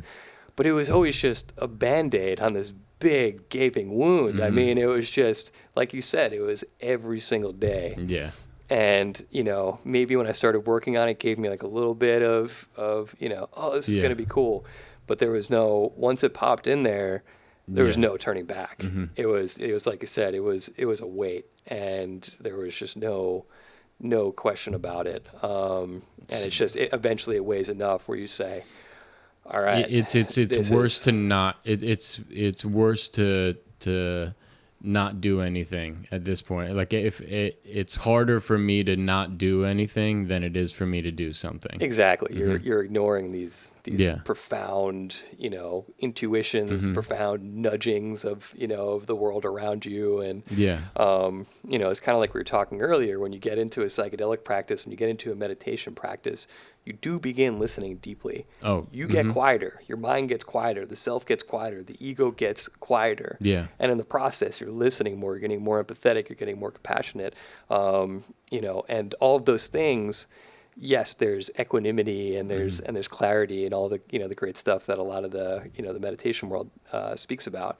But sometimes it does bring on these massive things when you start listening. Yeah. And that's really important. And it goes back to what we were talking earlier about needing to face it and needing to direct it and work with it. Because until we do, we're just going to keep distracting ourselves and not dealing with the reality at hand. And then everything is going to come crashing down and we're going to have to deal with it then. And the crashing down is because your boat, once that boat became aware, the second you're aware, if you don't keep going with the water, you're paddling upstream. Yes. So here's where I've begun to literally see things that people don't see as just evident truth, right? Okay. So be like water is a big thing. Okay. But most people don't get what they want because they don't work at what they want. So it's nothing. So the second they become aware of it, right? It's like you've gotten this epiphany, right? And now you need to put in some work, actual tangible work, in order to make that change. You can make things work out that are not meant to be, but then you'll notice that shit starts getting fucked up, right? Yes, ton of friction. I always use the example of one of the first cars that I got, right? Everyone said you shouldn't buy the Volkswagen. It's too expensive for you here. I made that work. It was hell trying to make it work. What happened? Every fucking window on that car dropped. I had to replace the tranny 3 times with a used tranny. It was it's horrible. And that's just a stupid example, but it's just the things that are meant to be also tend to be the easiest things. Like if you did just put the boat on the river and let it go, right? Yes. And I think what you went through and becoming aware of that, right? You started to put in the work and changing the actual system, but then it wasn't enough, right? I'd be happy to hear some of what you feel like you went through and you had to sacrifice to make that happen. Because I'm assuming you dropped zeros in what was coming in for money, right? Or I'm not sure how comfortable you were, but that's a big sacrifice, right? Yes. Things are starting to work out for me right now, but I went from 150 a year to 43 barely breathing and fasting because not for the health benefits, because I could only eat a meal a day, all right? But I put in the work. I made sure that I didn't let the loud voice in my head that's saying you're not supposed to be at this job, you're supposed to be doing something else, everything you love about yourself is going out of the window because you're sacrificing it for what, right? To get this 150, in order to make that work. And a lot of people aren't willing to, when they hear that, make changes. And I don't think that they realize that they're just paddling upstream now for however many years, if not the rest of their life, it's like, yeah, you're gonna lose a lot of your energy. You're not gonna go anywhere, and things won't work out for you because you've gotten nowhere else. You've been told to make this change, or that it's important to you if you do, and you don't start working on it. Yep. And I think one of the best things that can happen for the world is people who work on it tell their story. Yes. Yeah. Okay? I couldn't agree more. Because it seems like it could never work out on the first day, right? Like, Yep. I'm about to change my entire life. Like, can I really do that? Like, I'm so accustomed to a certain way of living. Yes. And then you need to wipe the ego, which says, at this age, you should be getting married, you should be buying a house, you should be doing this, and that. Like, there are a lot of people that would probably, like, it would scare the shit out of them to not know what what next Wednesday is going to be like for their work schedule, right? Like, yes. The uncertainty would scare the shit out of them. But it could work, right? Like, it's beautiful. You don't need to know. You really just need to do one day at a time. And you hear about this. You'll love this. So the second time I went back to Peru, Yes. she told me some very important, like, short things, right? Get moving, but don't rush. Love it. Be in the moment, but have purpose. And don't ever forget that you are everything that you will ever need. And I always like to bring up the J. Cole song, Love Yours, right? The chorus is, there's no such thing in this life. There's no such thing as a life that's better than yours. Right? And it's just so true. Like, you need to, if you get moving and you don't rush and you're in the moment with purpose and meaning, right? Like, you just go one day at a time. Like, and anxiety really is just living in the future in some sense, or dealing with something that is not here right now. And how the momentum works for you on every other level with the people you interact with, the people that come into your life, the opportunities that come into your life, because you're just going with the flow, right? There's all these things we hear, these cliche sayings, but they're cliche for a reason, Yes. And it just starts to work out. So I feel like you probably, what were some of the, I mean, these are massive life changes that you're making at that while you're finishing writing a book, right? So, like, what were some of the biggest things that were just immediately were, like, different in your life that you weren't sure whether or not you could handle it? Or, well, I guess I should backtrack. Okay. And I always kind of knew that I could handle it. Okay, and good. I think it was probably because exactly what you're talking about. I've made a bunch of these jumps before. Even when I first got into beer, it was a jump as well. Very passionate thing, and with the writing process as well. I mean, I was not a writer. I was never a writer. I really didn't like school very much. Okay, but I really didn't like it. And it was actually in the midst of my first ayahuasca experience in Peru when I felt this profound call to write. And it was like writing was the key to, like, my freedom, like getting rid of all of my fears. Like you were talking about, being the fullest version of myself and removing any blocks that were preventing that, which were all self-imposed, as it always is, Yeah. And it was then that I began to write, and that was a really big jump too. And it was a really blissful process. There was, I thought I was writing these like 20-page concept pieces. And, I remember you brought that up in there. Yeah. And then at some point, a year later, I was like, holy shit, are these chapters that are interwoven by a common thread? And I really started jumping into it. And there were definitely some things, I was running the business at that time, and there were some contracts, like on a sales side, that I didn't take on, and that I cut my salary on, exactly like you were talking about, because I wanted to give more space to writing, because it felt real.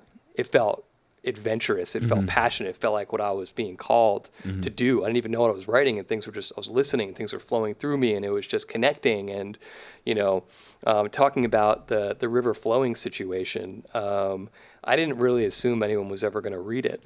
That was kind of the thought process, like, I'm just going to, do this for fun because it feels good.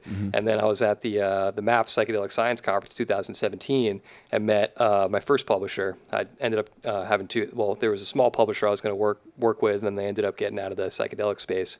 So I ended up now going to the publisher that I'm now with, which is Park Street Press, which I'm incredibly grateful for about that whole transition.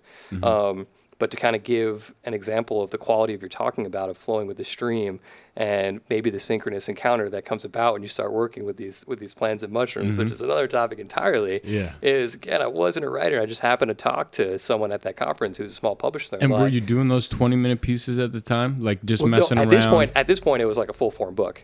Oh, okay. Yeah, it was okay, full. Gotcha, I finished the manuscript. I reached out to a freelance editor to just work through a few things and see if it was anything real, or if things needed to be cut, whatever. And so, I just happened to talk to him. I wasn't even pitching it. It's not really like my nature to really feel right to. I was like, why don't you send it over? And then sure enough, I sent it over, and he's like, yeah, this is pretty good. And, after a few more conversations, they're like, we're going to publish this. And my mind was blown. I was like, what? What? Where does this come from? And it was all of this example of, I think, of what you're talking about, of really being like water, flowing with the stream. When you're working with things that you're truly passionate about, you truly care about, there's this magnetic force that happens. There's a response from the world because you're moving with such passion. Nothing feels like work. And the energy you're working with and what's being attracted, that energy is attractive, that kind of passion, that kind of inspiration, that kind of purpose, adventure, whatever you want to call it. And so, people, it starts forming around you in these things that you never could have fathomed. Just start clicking. It's like lottery odds. Exactly. I've been describing it to people recently where it's like there are things that are happening to me over and over and over that have less likelihood of dropping than me hitting the lottery. Yes. And for that, how could you ignore that once you start seeing it? And then it's great because then the self-belief, you turn into an addict about it. Correct. And then it allows, a lot of people can't let go and think that they say, oh, that's great what you're talking about, Grauer and Sampson, but I can't go on hopes and wishes that hopefully it's going to work out for me, right? Because they haven't had a sample period of doing work and watching things come to fruition and attracting things like that. But once you can start to see that, it almost takes some anxiety out of your day-to-day, allows you to do your day-to-day at ease because it's almost like it gives you enough hope that it will actually work out. And it's not, I don't know, it's weird. It's a weird language thing here because I wanted to say it gives you enough hope that it will work out, but it's actually hopeful. It's, I need another word for hope here, but these things start popping up and you can't ignore it. And I think it would be great. And this is why I think telling stories, people that have gone through it and done the work and things have worked out is one of the best things you could do is just keep throwing out into the world these examples of crazy situations working out. And it's not, here's the first time in my life I realized the quote, what it really means when they say a man makes his own luck. Okay. And it wasn't until right around now that I really understand what that means, because what that really means is that a man, you got to take luck out of it, but it's almost like when Grauer gets that feeling that, okay, maybe I shouldn't be doing this with the brew stuff anymore, and he gets that feeling, right? And he starts working to change his life for the better because of that feeling. Then a publisher shows up and is able to publish, right? That wasn't lucky in the sense that it just came out of nowhere. That was a result of you doing work, right? You made that luck happen, right? And I heard that quote for so long. I never really knew what it meant until now it makes complete sense that you start working on the things you're supposed to be working on, not ignoring that voice in your head, and actually putting your best foot forward towards, manifesting something. And then that luck are these lottery odds, opportunities, and people showing up in your life to help make things work for you. Absolutely. And it's a beautiful thing to watch unfold. I mean, it is. Some of these stories are they blow my mind. The podcast is just the start to cultivate a community that will support a different kind of movement later. It's just the quickest way that I could be a generation machine for the artist immediately, right? And like begin to push it out. And it does a funny thing where it's like subliminally, anyone that watches this also, whether we're getting along or we're not, they are seeing something that's very rare nowadays, right? No phones, no other sounds, two people just sincerely interested in one another, going back and forth and talking.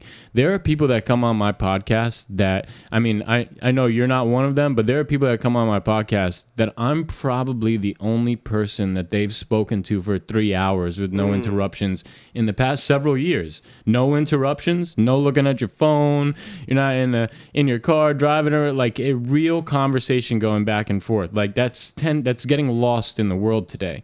So I always figured, like, use this as a generation machine for art, like actually rev it up and create those ripple effects. But at the same time, like, I'm hell-bent on having 3 cameras because I think it's important that you see how Grauer's listening, or how that surprised Samson, or how like I can go back and teach classes on my podcast and show, see that right there? That, my look on my face right there, I was confused. I didn't understand what they were talking about. And 2 minutes later, you see that I get it and it comes up. But because it's me and I was in the podcast, right, I can literally do that. But when you can make someone aware of these slight, like, mannerisms and changes in tone and thing like that, you could actually, like, really equip them to have a good relationship with communication, period, and other people in the future. But so the reason why I started saying this, so one day I will create a gym for the mind. It'll be ran like a gym, but, you know, instead of Zumba classes on Wednesday and Friday, you're showing up to take art classes with a guest teacher. There'll be recording studios and whatever, and you pay like a gym membership, but the gym has the audience on Instagram, the magazine, the ability to print clothes, the ability to make prints of art. So Grauer just comes because he's always been a painter, and Samson and Joe were there, so he's like, fuck it, you know, I miss painting, I don't do it anymore, I'm gonna go. But I see her painting, I'm like, dude, that's dope, right?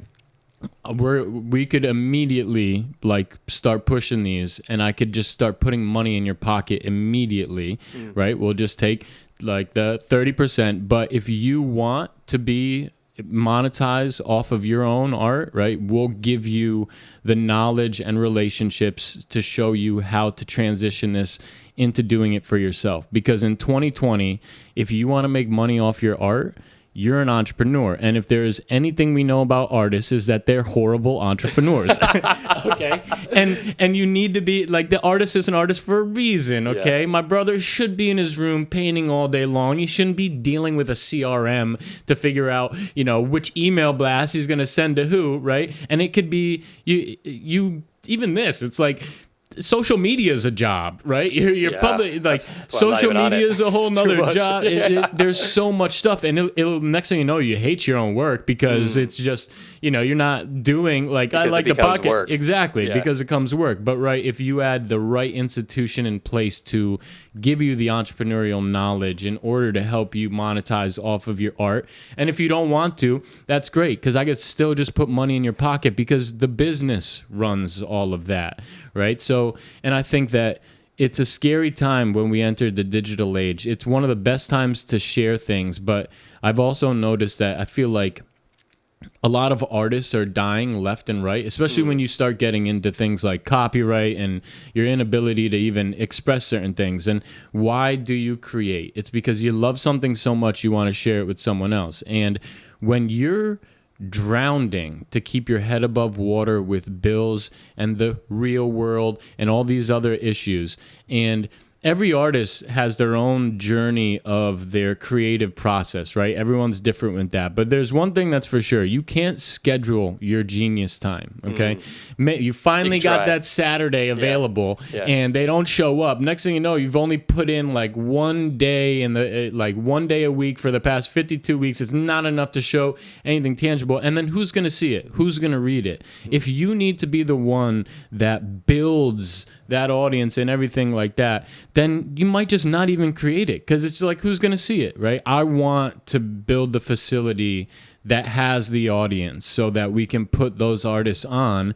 And even if they didn't want to monetize off their own work, it's like, oh, Grauer, like, we love that painting. Like, you're like, oh, I don't think it's that's right. Look, we'll repost it. How about this? What if I just told you that, like, we'll give you $20 a print, right? Like, if we sell any of these, right, you let us take, we'll sell them for 30. We'll take a certain amount, right? We'll give you $10 a print, right? I could just start putting money in your pocket, and then also excite you. Like, maybe I could actually make money off of this, right? I want the journey from what society says you should be doing in order to, like, have a financial stability in your life, to making it work for yourself, is like Gary Vee will always say, he's like, you could be pretty smart, you could go work for someone else and make some pretty good money in a year or two. He's like, or you could eat shit for 9 years and enjoy it and do it for yourself. Yeah. And the beautiful thing about everyone that I have on here is most of them haven't made it yet. But is their life, they have so much higher quality of life than so many of the people that are watching, pulling their hair out, going like, I can't stand this job anymore. I can't do this, and that. Here's Samson saying that he's fasting because he can't fucking afford food. And look at how happy this motherfucker is. You know what I mean? Like, and just being that lens into everything. And then my boy Twin, he's a producer, comes on the podcast. A couple weeks later, I think you need to meet this dude Beast. Go to Quincy. Have you noticed as you've gotten older that there are certain people that you don't know yet, but you're about to meet, but it feels there's like less work involved in being yourself, and it feels, I don't know, it's almost like the air is thinner on the way over there. It's as if like the air is all thick here and your path to them's thinner. I don't know how to explain it, but it just felt right. Yes. Go and meet with him. He's got a two floors in Quincy, studio with performance areas, siphoned out studio rooms. Just got out of jail for 12 years. He's trying to do what I'm trying to do down the road. Wow. In there. Okay. I've been trying to get this rapper Millie's on. Beast discovered Millie's when Millie's was 17. It's like all these pieces just start falling in here. But if I had tried to find someone with the same vision as me, I wouldn't have been able to do it. If I had been, like it would have been it was just lottery odds, but they say it starts falling into place. So yes, I know I just went on a tangent there. No, it was great. It was described like a lottery odds example, but I remember I was reading Carl Jung's book on synchronicity, or I can't remember if he wrote it or someone condensed his thoughts on it. I think he wrote it, and he was really trying to kind of like mathematically, in the same way if you're talking about, prove synchronicity. Really? And he did it in that exact way. And it was brilliant amongst all the other incredible philosophical stuff that was in there. He was kind of breaking down all of these different examples and like how actually improbable that they would be given the exact circumstances that outlined it. And it's like astronomical to the point of being ridiculous, you know? Yeah. And I think, what you're talking about is so spot on. And I see it in so many people who take the jump, right? And there's this great Terence McKenna quote that I love and reference all the time, and it starts out as something along the lines of nature loves courage. You make the commitment, you make the jump, and you'll be supported in all of these incredible ways. And he's talking about this is the alchemical gold, this is a shamanic dance in the waterfall, by hurling yourself into the abyss and discovering it's a featherbed. And I love that. I remember reading that the first time.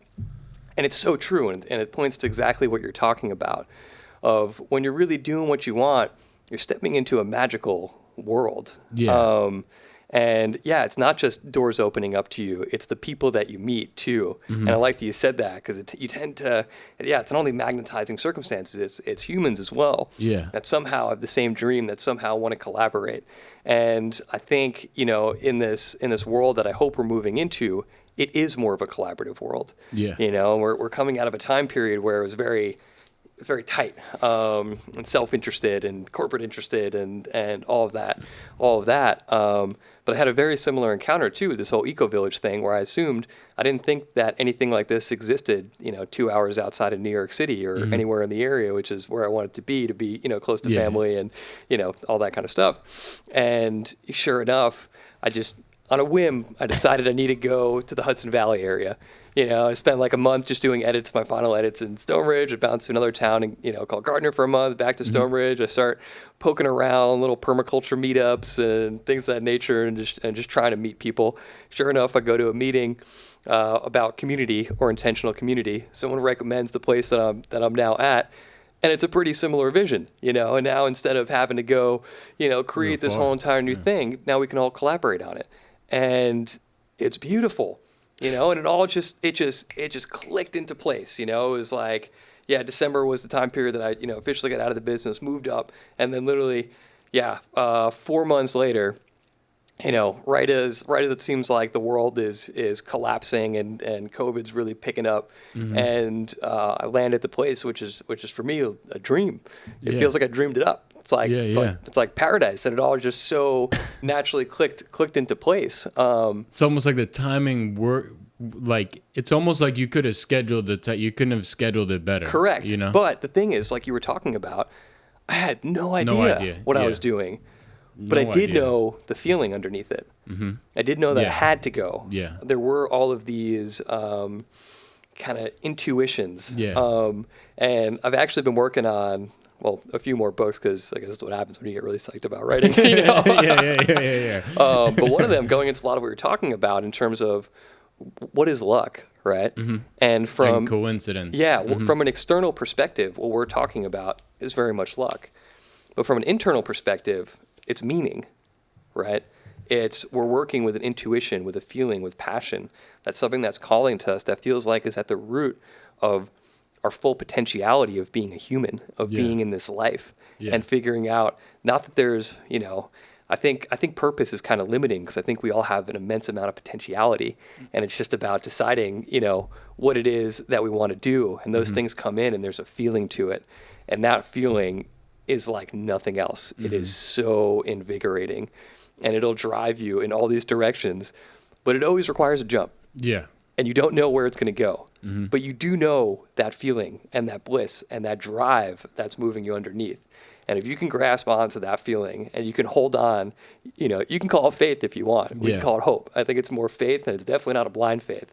It's real, because you feel it, Definitely. You make that jump, and the craziest things will happen, exactly like we're talking about, and the stories that you're telling me, that you're telling the world. And it makes me wonder what could happen if we have a large amount of our population living like that, because it is so connective, it is so collaborative, it's so joyful, and it's going to take a different form in everyone. It might not be the artist, it could be something completely different that we're talking about, and the artist path is always kind of fun, because you're working in meaning rather than form, right? And so we live in such a form world right now rather than meaning. I mean, we've really, through, our scientific time period over the years, which was an attempt to develop knowledge, and it's still developing knowledge, and it's still great. It did have the accident of creating this mechanistic, reduced, reductionist world that feels, pretty cold and not alive. And, you can't, if you're going to be a scientist, you can't talk about the spiritual, because it's outside of the lens of science. That's but what now, I want. Right. But now we're coming into this world where it's entering back in, and it's an attempt to converge those two. At least what I feel is happening out there. That's what I think is kind of converging in like complexity theory and Gaia theory. Yeah, I wanted you to tell me a little bit more about those, because you bring it up in the book, and then we were talking about I need to know more about both of them, like just so I could get a better grasp on it. But sorry to interrupt. But yeah, no problem. I think those are. It's kind of the merging of exactly what we're talking about, where we went too far into form. We got too static, too reduced. We lost our perspective of the whole. It created all of these unintended consequences, including, the devaluation of of a lot of art, other than, right, there's a huge inequality gap in art, right? Either you're starving. I heard someone say the other day in some sort of text group, like, we need to rebuild the artist middle class. Maybe I'll find his name and give him some give him some credit. Hiatus. That's what I want. Yeah. It's the form and the meaning. That's what I heard you when you were talking about the mind gym, which also sounds like a heart gym and an intuition gym too. And all of those things, it sounds like that in a collaborative way. You're trying to bring this back, and it's something we deeply need to move us out of form and back out of our minds. I mean, back in our minds too, but out of strictly in our minds, and also into our hearts, also into our intuition, also in our feeling of each other. And that does lead into this matter of Gaia theory, which was first introduced, at least to me, in a book called Gaia by James Lovelock. And then further, at least a lot of the stuff that I'm going to talk about, I need to give credit to Stephen Buhner in his book, Plant Intelligence in the Imaginal Realm, because for me, it took Gaia theory and psychedelics and created the bridge between them. And for me, it is also the bridge between the material and the spiritual, which I'll kind of go into. But Gaia theory, in the simplest of forms, is that the Earth is one living, breathing organism that's moving towards further complexity and survivability, adaptability, right?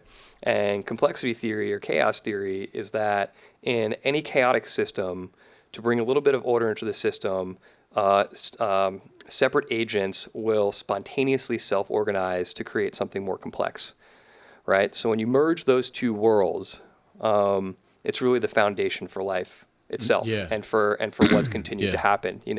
Bacteria are coming about, self-organizing into biofilms, which are better able to adapt to their environment, take in nutrients, which then self-organize to the biosphere, which is essentially the beginning of this Gaian system. I mean, you can go back to the beginning of the universe if you want to really talk about the larger perspective, but to just talk about Earth for now, so we don't go too stretched out, and then it's continually adapting, the atmosphere and the oceans, and the idea of Gaia theory is that it's this living, breathing organism, like I said, that is constantly adapting and trying to find the right atmospheric conditions, the right, temperatures, whatever it may be, to continue to survive, continue to keep on becoming more complex, more adaptable. And so in this situation, you have nested complexities. So every life form, every life being is in itself, like I said, like a nested complexity. So everything is working for its own survival, but it's also working for the survival of the whole, right? And this happens through a whole concentric flow of information. Everything is communicating with each other at all times. And so I think the best way to explain this is you look at the cells in our body. Our cells are, by all means, autonomous beings. They're working for their own survival. They have their own thing going on. However, they're also working for the survival of the whole. When we are sick, there's an automatic immune response, right? So this is happening on all levels. And so this same thing happens in every single living system. So we're talking about more or less a series of neural networks, right? So you start out and there are receptors or neurons that are receiving information from their environment. They're then taking that in, processing it through some sort of neural network. In our sense, it's the central nervous system and the brain. And that neural network is deciding what to do with that information. Some of it gets filtered out, which is called sensory gating. Some of it gets taken in. We learn from it. And then there's a decision that's made about how to adapt or to respond to the situation or the information that's coming in, right? So this happens in our bodies, in our brains. It happens in bacterial communities. It happens in the plant roots.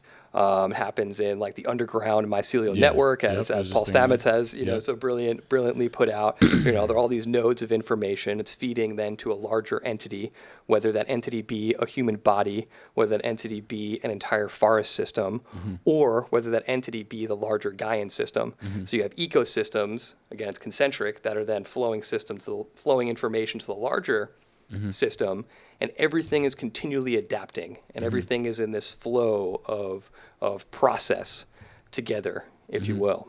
right? Gotcha. And so I think what we're looking at right now in our world is there's a sickness that's going on, right? There's harm being done.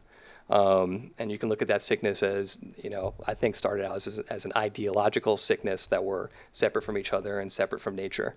And so how do we work with that? What does Gaia do? What do ecosystems do? And so I mentioned our body, cells will automatically come together to fight off something. Mm-hmm. When you look at ecosystems, if there is a tree that's lacking water or nutrients, or if there is an external threat that comes in, there is information communicated, there's water being transferred between the mycelial network, there is nutrients, there's medicine flowing, right? And it's all not only helping the individual parts of the ecosystem, but the ecosystem as a whole, right?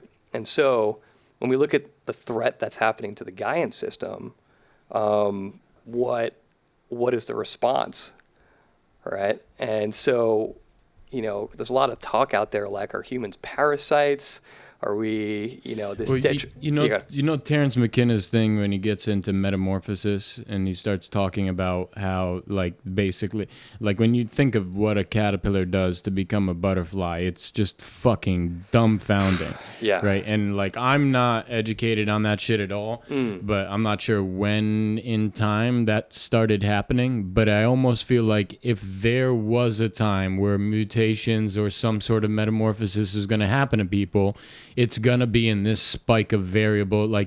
We have more variables on our brain now than any human in his, I'm not saying on a universal level, just more in the digital age and the simple fact of the access to information, right? So as before, you can have a question and wonder about the answer until you find the book or whatever. Now you could just Google it. You could just find it. I think a lot of the issues that we have going on in the world is just this influx of so much shit all the time. Right. So, I almost wonder, will that theory and will humans actually end up going through some transformation to handle it? Because this brain was made for all of humanity up until the digital age, not after.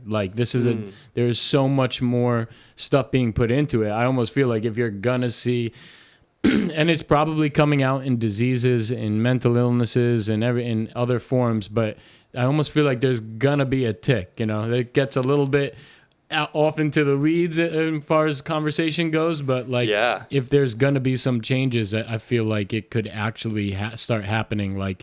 There's all these movies, right? They show the future, and all of a sudden there's psychic powers or anything like that. But I feel like there might be a change in people, actually within people, because as a result of the planet pushing them there and overall consciousness pushing them there. Yeah, I think that's a great point. We're always kind of adapting and changing, obviously, but I think what you're talking about is what's been called phase transitions. Mm-hmm. There are these massive jumps. It's not a gradual adaptation. It's a complete shift from one state of being to another, almost like going from water to steam. Yeah. Right. And so there have been these time periods throughout, Stone Ape theory, right? Well, there's a Stone Ape theory, and then also even going back before that, in terms of Gaian theory, there was a time period there wasn't much oxygen in the atmosphere, and I believe it was when cyanobacteria came in, started producing oxygen, and the plants started coming in, producing oxygen, and our world completely shifted, and a huge majority of the living entities on the planet at that point got oxidized in a bad way. Mm-hmm. And killed, because it's a very anaerobic world, right? So that was a major phase transition that then made way for plants, which plants. So are we the parasites? They're going to get rid of us. And then made, I don't know. And then made way, for animals and humans and all of that kind of stuff. And I think, is it a? Well, we have a choice. It feels. Are we going to have a consciousness phase transition, or are we going to have a physical phase transition that becomes an Earth that's not quite habitable for us? Maybe we transform into something else that gets rid of us. That's it's not hospitable. Whichever you look at it, and it does feel like it's our choice right now. Yeah. And almost every day it becomes our choice. And so we go back to this thing of, are humans a parasite? I think no. I think we're inside the system. We have, there's a purpose. I think everything is conscious. I think everything is intelligent. But I do think humans have enjoyed the role of nature's thinking process in a way, or like the emanation of thought, of this continual singular process, if you will, and that's a valid function. And we also, like the animals, we move seeds around and we do all sorts of things, that are like functional to ecosystems. And we've kind of deviated, like when cells deviate, that could be called cancer, right? When they deviate from their path. So I think it would make more sense for the earth to want to heal and to bring us back into cellular harmony than it would be to completely destroy us, at least at first, right? You want to bring before you go for the full radiation route, you want to try and heal it, maybe remove a little bit of it. There are all these kind of options. Yeah. And seriously, I think I understand there's a some sort of Native American perspective that human illnesses are the results of our actions and deviating from Mother Earth and harming Mother Earth, and the plants are here to kind of help us in that situation. But that is a form of it, and it's like it's pretty terrible what's happening. But it might be something along those lines, And but it goes back to this thing: what is the healing mechanism? There are all these, in terms of temperature, in terms of atmospheric. There are all these examples about algae moving across distances and underneath the ocean to help regulate this and that, but this is a much more extreme situation. And so it's of my belief that in the reemergence of psychedelics that we're seeing, whether in plant form or in substance form or synthetic form, I think this is not a coincidence at all. And I think this is very much an attempt from the earth to have us come back and so heal the earth in a way. And I think really, how did we get into this mess? How did we get into industrialization? Well, that's kind of a journey to think about how, but we left the garden, if you will. We got disrupted, and I think we were using psychoactive plants for so long, and I think this really helped cultivate this continued connection and this continued reverence. And so it went away for quite some time. And sure enough, you could say around the 1600s, at least in the Americas, and right when we were about to hit this peak of destruction with the nuclear bomb, that's when you see LSD come back into the picture. That's when you see mushrooms come back into the picture in America. And I think, then it was, obviously they became prohibited because it was very petrifying to a lot of people and everything we discussed earlier. But now we're seeing a massive reemergence that I think is a little bit different than, we've had time to integrate. We've had time to look back on those cultures and see, what were their rituals and what were their practices and what is the most cohesive way to do this and the safest way to do it. And we've kind of pushed ourselves to a point where we need it because now when you find out that mushrooms is there's several things, but we'll stay with mushrooms, is one of the biggest things that's helping people with PTSD and depression. While those things soar on the planet right now, it's like we can't ignore it anymore. It is time now. When in 2015, 1.5 million people died from that was sugar, but 800,000 from suicide, right? And they're literally killing themselves. Where that could be, this could be the reemergence, like you just said. Around the same time we dropped the bomb is when we saw that movement begin, and then it gets shut down again. Well, there's not bombs per se, but there's explosions going on in many different ways now. And even if that's one trigger to the head for a ton of different people, you can't ignore this thing that got outlawed when it's the one thing that's starting to show evidence that helps. So I think we are going to see a big wave of it coming back. Oh, it's happening. I mean, with the research now, the acceptance has come, massive support. I mean, we're, MDMA is in phase 3 trials of the FDA. I think psilocybin's quite close, if not there already.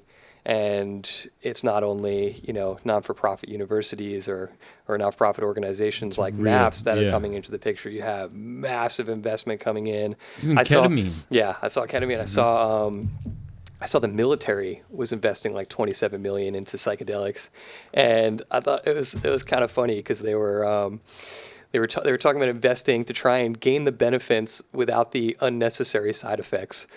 And I kind of chuckled because I was like, well, the side effects are the cure. That's kind of, that's kind of the point, they've shown of all the research that it's the mystical experience that is actually what predicates the deep healing, right? It's this deep experience of unity, of ineffability, of love, of realer than real. And that's where it comes from, or at least that's what the research, at least that I've seen over the years, is what it's showing. And it's exactly like you're talking about. We're dealing with, a lot of dissatisfaction, with suicide, with massive addiction, with deep depression, with deep anxiety, with deep stress, post-traumatic stress disorder, and these are all symptoms of the world that we live in. Yes, there are absolutely historical traumas, but they were also this world that we live in. And so we are definitely finding the antidote coming from nature at the time when it's happening most. And we see that happen all the time. I think a lot of herbalists will tell you about that phenomena of certain plants just showing up, right when you need them, or around places that need them most, which is a fascinating phenomenon. So cool. And I think reflective of the stuff that we're talking about. And then the question is how, right? How can you say, what's the connecting bridge to say that by eating these plants and mushrooms that you are connecting with the earth? And this is where a lot of that stuff that I was talking about that I learned from Stephen Buhner was so enlightening and astounding for me, and what I felt was the bridge between science and spirit. So what you're talking about is everything is communicating. At any moment in time, there's tons of sensory data coming in. Right? At this moment, we have headphones on, but if we didn't, we were listening to the cars outside or some sort of movement, we would be filtering that out, what's also called sensory gating, to try and keep attention. So this also happens when we're trying to focus on certain tasks. If something calls us from the distance, it's also a survival mechanism where we all of a sudden we shift attention. If there's something we need to learn, for our survival, for our future, cognitively process. All of that kind of stuff is involved in this, our neural network or our central nervous system filtering this stuff out and working with it and learning from it. And it's not only us that do that, it is every single living being. Every single living being, an entity or group, is taking in information, processing it, and deciding what to do about it, which by definition is intelligence. And so everything is most certainly intelligent, right? So just start off by saying that, and I think it's a foundational thing. And right, so we have all this sensory data, and what's interesting is psychedelics are innovations on the serotonin molecule, which activate our serotonin receptors. Specifically, one of the ones they focus on is the 5-HT2A receptor. And this receptor is particularly focused on how we interact with our world. How do we process this information? What do we do about it? And what research is showing is that when the 5-HT2A receptors in us, or the or 5A receptors in a lot of different living creatures, is activated either through the help of psychoactive serotonin innovative plants, or sometimes naturally it gets activated as well. What you're seeing is an increased ability to take in sensory data from your environment. You are by definition more aware of what's happening. So sometimes that can be incredibly overwhelming if you're not prepared for it, and then it's kind of tough to understand exactly what's going on.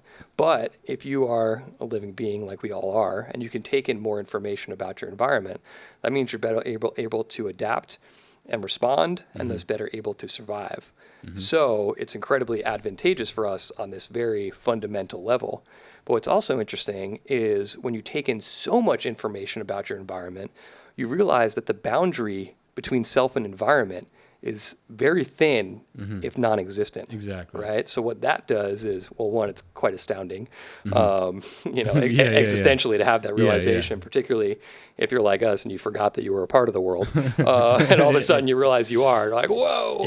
You experience that. Again, it's not a concept, and it's an experience. It's quite an astounding shift in your, talk about a phase transition in consciousness. That's a very, very large shift, right? Yeah.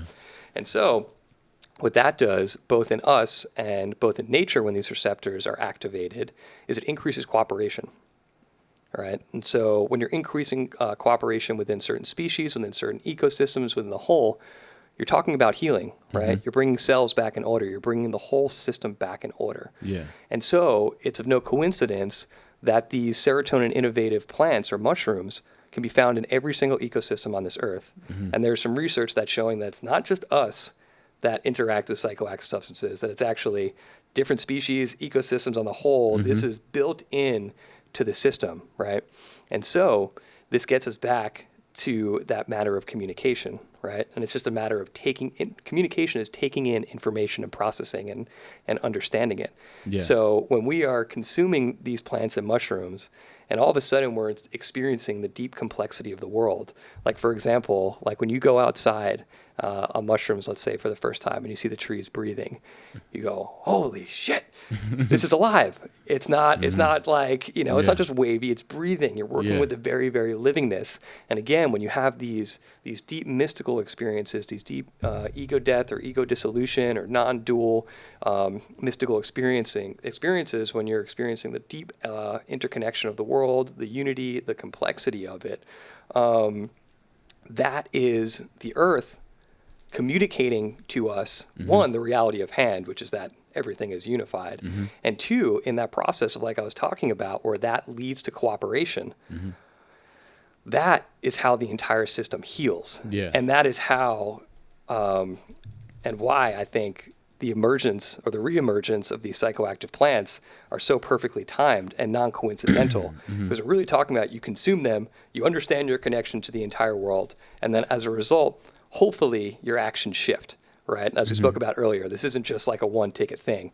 You got to integrate it. When you realize you're connected to everything and you feel that desire to not harm anything and want to protect each other and protect the earth, it's got to then be transformed into action and doing the work, because we all need, as we were talking about earlier, we all need to take these big decisions. We all need to do a lot of work in whatever avenue that we can. But when you look at it from that level, it's astounding, because we always had, or at least I always had the suspicion that there was something immensely bigger than ourselves. And I think that's an incredibly, incredible spiritual belief to hold. It's everything is, there's bigger, there's sacredness, there's something else out there other than me, maybe, all of that.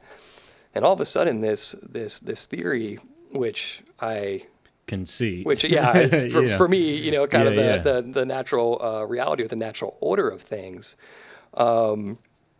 It's all of a sudden, it's right there. Yeah. And once again, you can't ignore it. So you can't ignore it. Exactly.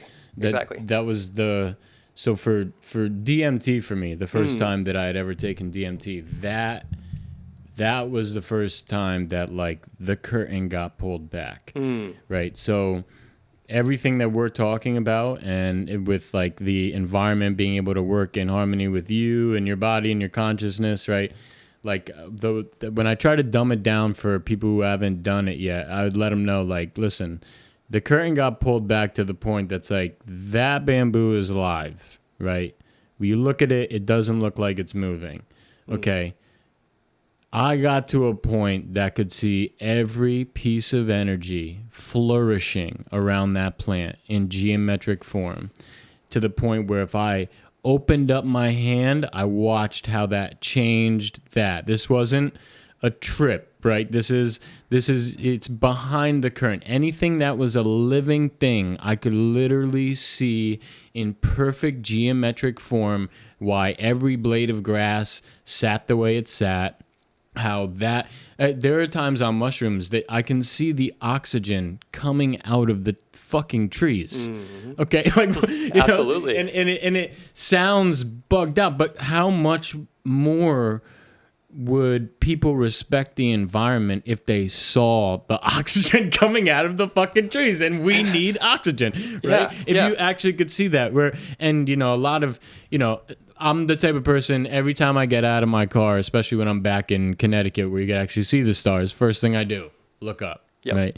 And when you take people out of a situation where they're not even seeing the stars anymore, it gets easier and easier to distance yourself from what really is.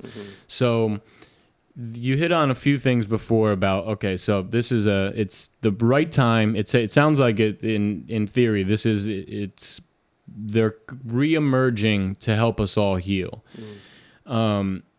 And the other day, this woman asked me, I was caught off guard. She wanted me to coach her through the proper way to microdose.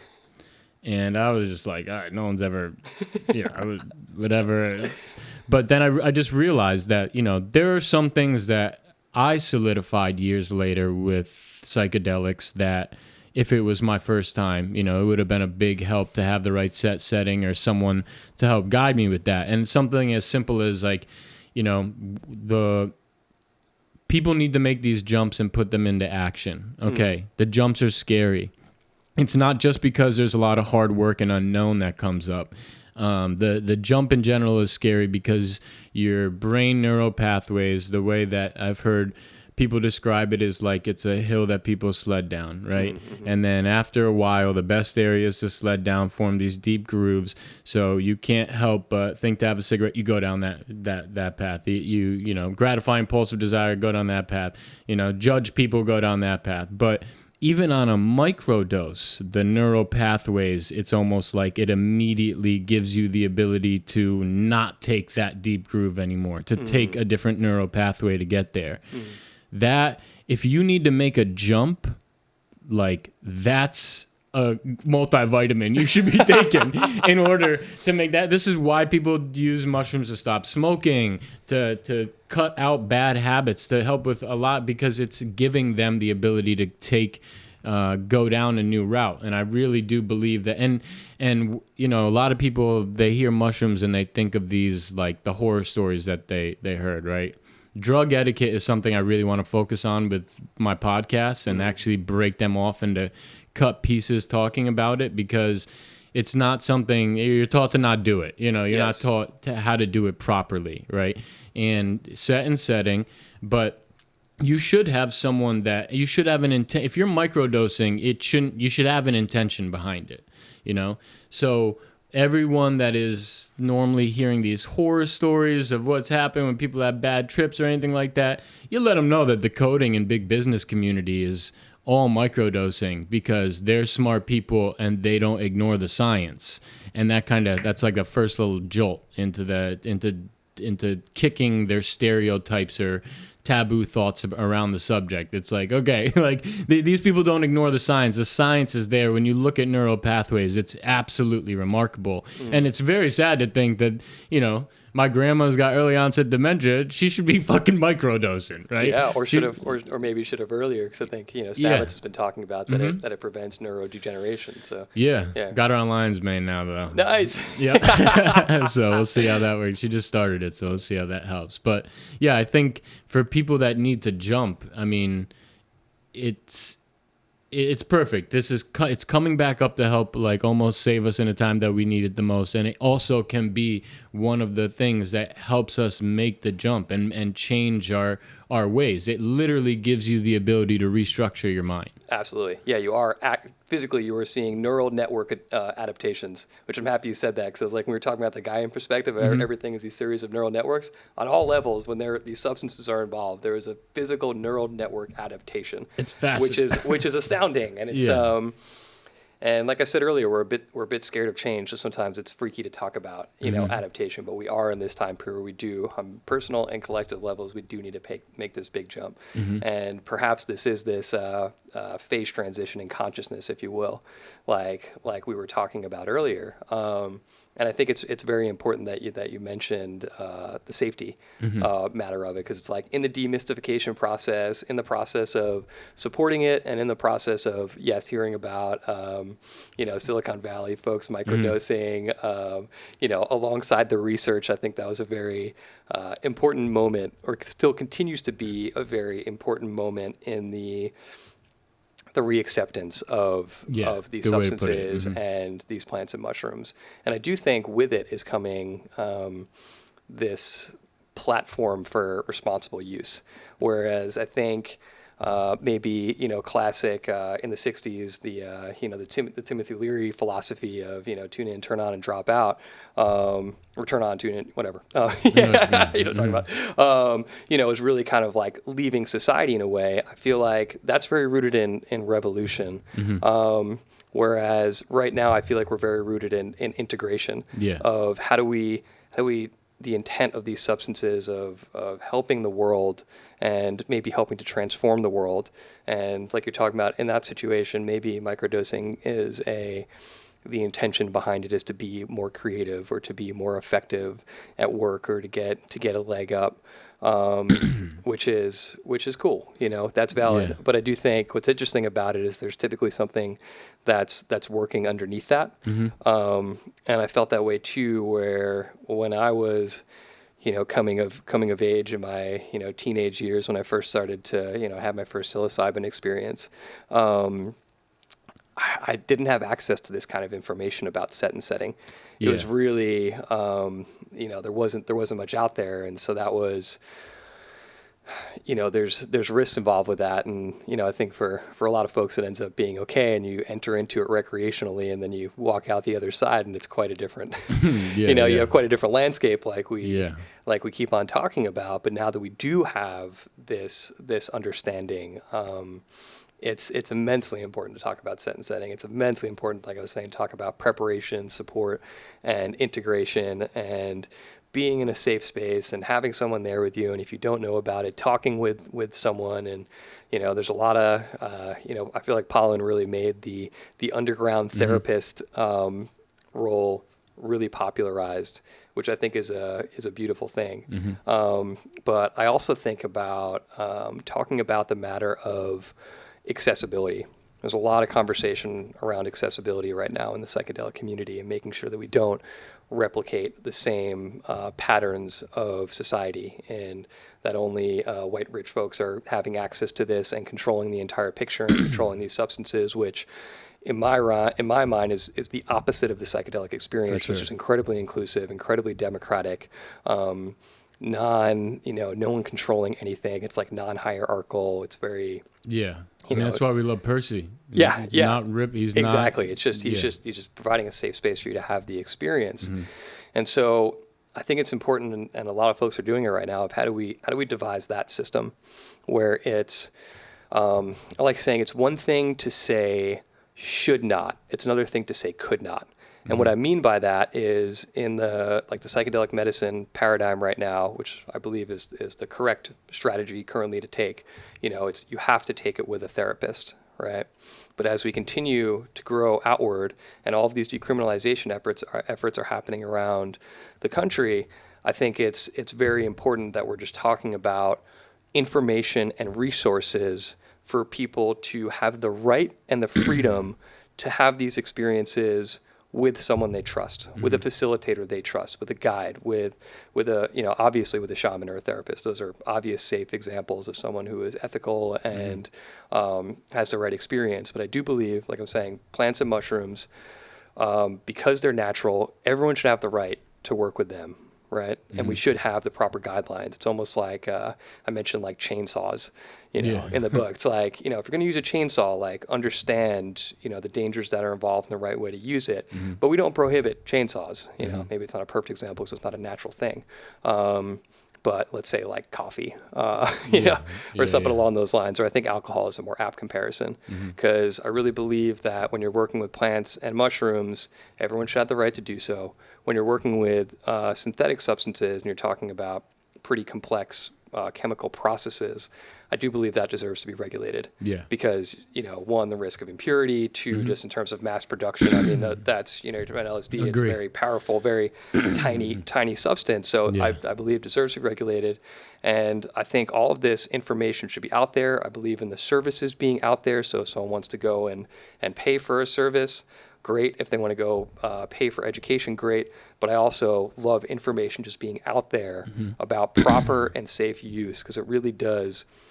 It's very democratic in the purest sense of the word, and brings back health to individuals and to communities, which on our property we have an herb farm, and that's one of our biggest focuses of how do we get access to medicine and really know what it feels like to be able to heal yourself in most ways at this point in time, particularly as systems are starting to, who knows what's happening to them, being able to have that knowledge, that kind of security is very important and empowering to every individual, particularly in this time period. We need to make these big jumps, and on top of it, bring about this equality that in the past we've had access to it. And so I saw in, I think it was in Oregon, I just read this the other day, they were trying to bring forth legislation that legalizes the use of plant, mushroom, or natural psychedelics in ceremonial settings and in tandem with a facilitator. And the facilitator, I forgot their vetting process, but could have just had like 5 years of experience or had been recommended by a few community members. I can't remember the exact details of it, but one of their main points was talking about access and bringing it back to the community level and the personal level. And for me, I thought that was brilliant and so spot on and really in line with what I feel is the most helpful thing of, great, if you want to be a big corporation that's making some wild variation of a psychedelic for specific things, and you want to go the old pharmaceutical route, and the classic, patient and therapist or patient and doctor route, that's beautiful. I think we need both. But in doing that, in the process of the commercialization, everything that's happening, I think the one quality that makes it fair is if access. Folks are allowed to also heal themselves within their own community. It goes back to this local thing as well, whereas local people know each other, communities know each other, and when you have healing happening on that level, it's not just individual, it's also community healing. And then the same way we were talking about individual organisms to ecosystems and Gaia on the whole, I think it's the same exact way of individual, community, country, world. It's like we're working on that level, stronger impact. Yes, and have the absolute right to. Then I think it's a massive step in the right direction. And I also think it's important to note, I don't think everyone needs to consume psychedelics, and I think a lot of folks will say that. But I do think if you feel called to the experience, if you feel that's a great healing mechanism or a great revelatory or spiritual mechanism, you should for sure be able to do so. And once that becomes legal, there's already centers opening up. There's already information being disseminated. It's already happening. Like it's like right on the cusp. Matt's been talking about 2021 or 2022 for MDMA. I mean, we're like kind of, we're right on the edge here. And there are other mechanisms out there that can help you realize your unity and your connection. Of course, there's meditation, there's yoga, and I love the combination of those two things with psychedelics to help integrate, to help take these vast experiences and bring them into your daily life, and perhaps gain a vision of a very important spiritual insight that you're then working towards or have a cartography of. But in terms of other tools and mechanisms, there's breathing exercises, there's dancing, there's drumming, there's all sorts of things out there. And it's not to say that psychedelics are the only thing, but they are an incredibly efficient thing, and I think they deserve to be added to our repertoire of tools and technologies that are bringing us to this mindset, to this phase transition in consciousness that we need to take. And in doing so, I think the collection is what is going to bring it about. And there's some research that I speak about in the book that the Rensselaer Institute, Polytechnic Institute, put out a few years ago, and they were talking about when minority opinions eclipse the majority opinion, or when there's like a majority idea that's kind of the withheld idea or the status quo. They found that when a minority idea is held by 10% of committed agents of the population, it rapidly eclipses the majority idea. So I think it's a really interesting piece of research, because what you're talking about is, we already have, I think 17% of the adult population. There was a 2013 study that came out that showed had tried psychedelics at some point in their life. And again, this is without a very small amount of information, a very small amount of context, a ton of mythology being cranked out there that is fearful and telling you that these substances are and terrible. Access low. And and access is low. And so, even in that time period, there was 17% of the adult population who had tried it. And now, as I think we're entering into this reemergence, we have so much of this information, and there's an increasing likelihood that the person will have a safe, a healing, a unifying experience, then it's possible if they bring that back and integrate it into the world, that we might be able to reach that 10% point in flipping from, and this is also in tandem with folks meditating and doing yoga and spending a ton of time out in nature and whatever pathway that they have chosen or that they've felt called to that have led them to an interconnected reality or realization, if you will. If all of that is combined simultaneously, I think it's possible that we eclipse the current mindset of fragmentation, of separation, of exploitation, of only self-interest, of everything that's involved in that kind of mentality. And so I think that's really, in my opinion, where the greatest larger hope of transformation is coming about. Obviously, we're talking about multiple levels here. We're talking about personal healing and personal transformation, but like we said, that ripples outward. And so when that becomes the prevailing majority, hopefully that happens in time. And, again, it's kind of like we're talking about where, I don't like to talk about them as a recruiting mission. I don't think everyone needs to take them or wants to take them. But the more stories we're telling about this, the more information we're putting out there in research or the Silicon Valley stuff or these kind of conversations where we're talking about the really tangible effect that these plants, mushrooms, and substances have had on our lives, the more the whole transformation, everything involved with the experience, with the connection of the empathy and the nature relation and the pro-environmental behavior and the sociality and openness and empathy, all that kind of stuff is all brought in with it. And so if that is brought, I think it's possible that we could hope. Yeah, there's hope. There's a little bit of hope. And some days I wake up and I'm, like I said earlier, I'm really not there. But I do think there's a little bit of hope in that. And whether that transition happens in time before it really comes crashing down or afterwards, at least we know it's there. And it's beautiful like I was talking about earlier when I got introduced from Stephen Buhner's book, to know that there's not only this philosophical, spiritual understanding, but there's also the research. And now I think with the Gaia theory perspective, the scientific terminology to create a bridge where those things connect. And maybe we need that because we've been born in such a scientific world and such a scientific mind. And maybe this whole thing is the merging when that all comes about. And that would be my greatest hope, and I think a lot of people's hope. You know, for sure. I mean, it's one of mine. It's definitely it's if not the top, it's right there. And it is good to. I like that the eclipse example that you gave, the 10% thing. Who did you say did that? It was the Rensselaer Polytechnic Institute. Okay. Yeah, I think they're about 2.5 hours away or 2 hours away from where we are right now. So oh, really? Perhaps pretty fitting. Yeah. Okay. Yeah. All right, cool. Yeah, there's just, I do have faith. I definitely do have faith. You know the difference between a Pratyeka Buddha and a Bodhisattva? Between, what was the first thing you said? Like a Pratyeka Buddha and a Bodhisattva. Tell me. So the Pratyeka Buddha is an example of someone who goes on their journey, gets the enlightenment, and kind of just meditates into their own nirvana, is solitary. And then a bodhisattva is someone that goes on the journey, gets some of that enlightenment, but feel like Alan Watts, right? Terrence McKenna, Martin Luther King. Those are people I would put in the realm of bodhisattva, Jesus Christ, etc., to go and talk about the journey to inform other people of it. So I think, this is where going back to the leaders thing, right? I'd love to see some of these leaders show up that are like this, and until then, it's spreading stories like the ones that we're talking about today as much as we can on open airwaves, just so other people can see it. And I think it's just, after that, it's just a domino effect. And once you get a taste of how much better life is, and an astrologist told me, she did my chart. She's like, spiritual discipline is very important to you.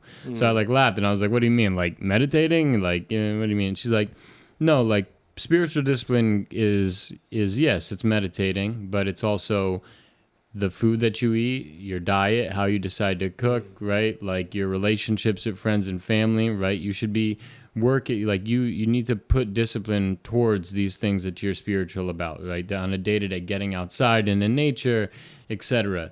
And unfortunately, for a lot of these issues that are tearing the world apart, no one's saying, hey, focus on your spiritual disciplines, right? Like even I'm over here like, what do you mean aside from meditating is a spiritual discipline? Yeah. Right? But I have a short list now for a day, right? If I can exercise and break a sweat, connect with one close family or friend member, right? Meditate, get at least 7 hours of sleep and eat healthy, that can't be a bad day. Absolutely. Like, it just can't. So like, I feel like if that message gets spread in combination with psychedelics and how that could help the world right now, I mean, people would just be so much more fulfilled.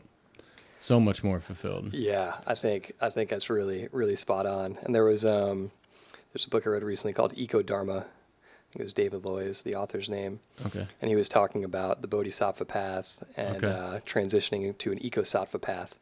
And I like that perspective of kind of. Wait, so what does that mean? What's well, it's kind of taking, I remember him saying something along the books of the true role of the Bodhisattva is to respond appropriately to every situation, in the way of being able to teach and bring about, enlightenment for all. And he was trying to talk about what does that look like in today's age when we're faced with so much ecological destruction. And so in his mind, whether anyone disagrees with it or not, if it's aligned directly with the traditional Buddhist path or, of the new one, but it's got to involve the environment. It now involves almost environmental activism because that's responding appropriately to the current path. The current, I guess so, the current situation of the whole. Yeah. And I think it's just another example of how we are shifting from individual to collective at this moment in time, and it's just happening in a ton of different areas, and it's incredibly necessary, and it's exactly like you're talking about. It's not just necessary and okay. It's incredible, and it's a beautiful feeling. And I went from talking about that fulfilling feeling. I feel like there were times where I was living in Brooklyn, and there's always something underlying. That just wasn't really quite there. And sure, like I was making some money, and it was great being incredibly. I loved that. I loved that city and that place, that borough. It was incredible social connection and art and. And tons of great stuff happening there. But it was like this, I was kind of, maybe I was chasing something. I'm not really sure what you call it. It's kind of the old economic mindset, or the old, like, I continue to need more and more and more. Yeah. And and even philosophically, I knew underneath that I was working with these practices and these understandings. And even still, I was still getting kind of caught in the societal, feeling of like, I need to keep on, making more to be more secure. Yeah. And it wasn't until I really had this moment, I think it was about 3 weeks ago, and I was hanging at the farm, our community, and I was harvesting stuff and just had a day where I was just harvesting, playing music, maybe spending time by our creek, just enjoying conversation and having some great meals from the stuff that we had harvested. And I was like, holy shit, I don't need anything.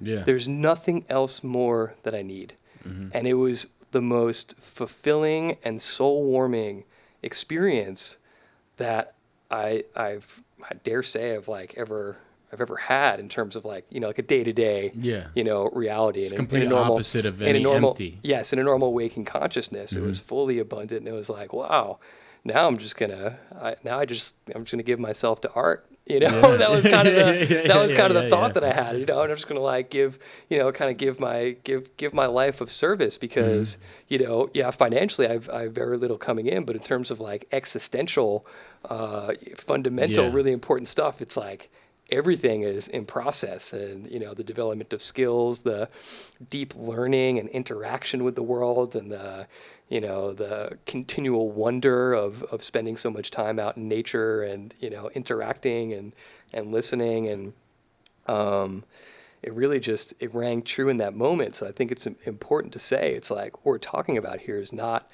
just work for nothing. We're talking about a substantially... It's like the most important work. We're talking about like a substantially more blissful, more fulfilling, more loving, more unifying, symbiotic, abundant, all the stuff that we've said before. But I think it's important to note, so many times that it's worth it. Yeah. The juice is, it's worth the squeeze, and we haven't even tapped into it yet. There are things that we can't even fathom yet. And you look at these great self-organizations, which I think of, hopefully what we're looking at is a great human self-organization as a species into a larger collective entity. You can't even fathom what's going to happen. Do you think our cells could have fathomed what the body brain could do? And do you think they could fathom us having this conversation right now and us understanding and interacting? I mean, it's almost mind blowing. And so, we can think about, all of these like hopeful things about what can come. And we know the feelings that are associated when we feel it a little bit, but like, what could that actually feel like if we made that great human jump in evolution? If we made this great collective transformation, like, what kind of bliss would we be looking at? What kind of symbiotic creations and systems that we haven't even come close to thinking of? What would that feel like? Like, it's astounding. And so, I just think it's an absence of fear.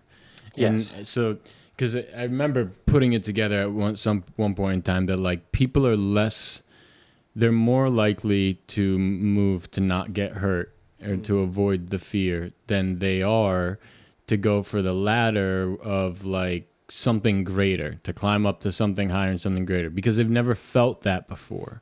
So they have nothing to compare that fear feeling. They don't have the bliss to compare that fear to. So if they could literally put them both on a scale and feel both of them, they'd go, oh yeah, I'm going for the bliss. But because they haven't gotten the bliss yet, they just keep running away from the fear. And this is, you'll hear quotes like, once you could learn how to use that fear to push you from behind rather than to control you and dictate what you do, right? It's a very empowering feeling. And I think, it goes back to the jump, you know, and being worried about the jump. And I wanted to bring it up before, have you ever gone cliff jumping? No. Okay. A funny thing happens when Only metaphorically. I like that. But a funny thing happens when you get over like 35 feet. And you'll see it in movies when people cliff jump or when they jump off a cliff. When you jump off of like a 40-foot cliff, out of nowhere, your arms will start going like this to make sure that you fall the right way. Yeah. But you're not doing that. Like, it's a reflex. And, you gotta take that leap. But once you get in it, like you'll be able to drive. Like if you give it the faith, you'll be able to drive. It just kicks in. You'll see it when people do it like really high up, they start moving and it's to keep them still. But no one's going to say like, oh yeah, I was like, let me move my left arm this way so that like my feet stay straight. You just gotta go for the jump. And I always like thinking about that whenever like trying to describe to someone who's worried about going for the jump, And the best news about the jump is like, you just need to make that one, that's not even a bad decision, but that one decision, jump up in the air and then the rest, like you'll fall. Taken care of. Yeah. And it's almost like, I almost see the same thing in the jump that I see with like I was talking about before, like you meet certain people in your life and it feels like the air is easier to walk through on your way to them than it is in other places. And like I would love it if we got to a point where science could actually start showing some of this, because the fact of the matter is I saw that fucking geometry, right? It's there, right? So at some point they're going to be able to really measure these things. And like driving around Christmas time, you ever just get that feeling and everyone's fucking anxious, everyone's like whatever, I'll be fine here, drive to the financial district in Boston the second I get into the city, I'm in a great mood, but then I just can feel the anxiety of everything creep in. And it's probably a million different variables, from signals and frequencies or just there's a bunch of people that are friggin' rushing and anxious on their way into work, and like that affects one another. And I would love to be able to show that. So I think one experiment I want to do, and you can tell me your thoughts on this, is almost like, all right, so like say I take my mom, my dad, and my brother. Don't talk for a month, but every single time that there's a sincere thought of them or they come up in a conversation, go into notes, write down the time, rank it on a 1 through 10 scale of love and 1 through 10 scale of emotion, right? Because, like, I don't know about you, but I'll get these dings in my ears. And I heard one time, like, that's when people are talking about you. And it's not like right now, if I was to say, like, my brother Al, it's like if we were in a conversation and then we were talking about art and Al comes up and out of nowhere, right? I feel like he feels that, right? And I feel like this is a pretty easy, you know, everyone that like would be the readers of the data after the fact would need to believe you that you're being honest. Right. Yeah. But it'd be a pretty easy experiment that anyone could do with someone else. And then it would need to be based on, like, you know, how deep was that? Like, you'd need to rank your emotion or love involved with the thought of them as well in order to get at least have another scale rather than just the time. But I think it would show a lot of crazy things, right? Like, how often does someone call you the second you start talking about it if you haven't talked to them in years or something like that? These coincidences, they happen all the time. And I feel like we could actually, I feel like one of the ways that we use everything we're talking about to help people jump is to, like, actually quantify and show some data around what is actually happening. Like, who was it? Not Carl Jung. On synchronicity. Synchronicity, yeah, stuff, things like that. I feel like those can be, and you know, it's scientifically proven. If you're in the woods and you don't see anyone, you'll still not get a feeling that someone's staring at you if someone's staring at you. Yeah, I mean, you know, we're talking about, there's obviously an intuition and a feeling field that extends, you know, way beyond our body, and you know, going out and collecting information that we're not used to, whether it's like electromagnetic in the heart or in, you know, there's all sorts of serotonin receptors in our gut. There's all sorts of, you know, which is fascinating. And I think we're not even close to tapping into understanding the full depth of our feeling into the world, and Agreed. And also our connections and our influence on each other. Because certainly I feel that all the time. I mean, you know, really with you know, loved ones and close ones. Mm-hmm. You know, with my mom, we could, you know, just talk about it. It could be a thought, and you know, seconds later, you know, I'll receive a call or send a call out, and it'll be like, holy shit, every single time, you know. Yeah, every time. Yeah, and it happens, you know, even in sometimes, you know, you have a dream. Mm-hmm.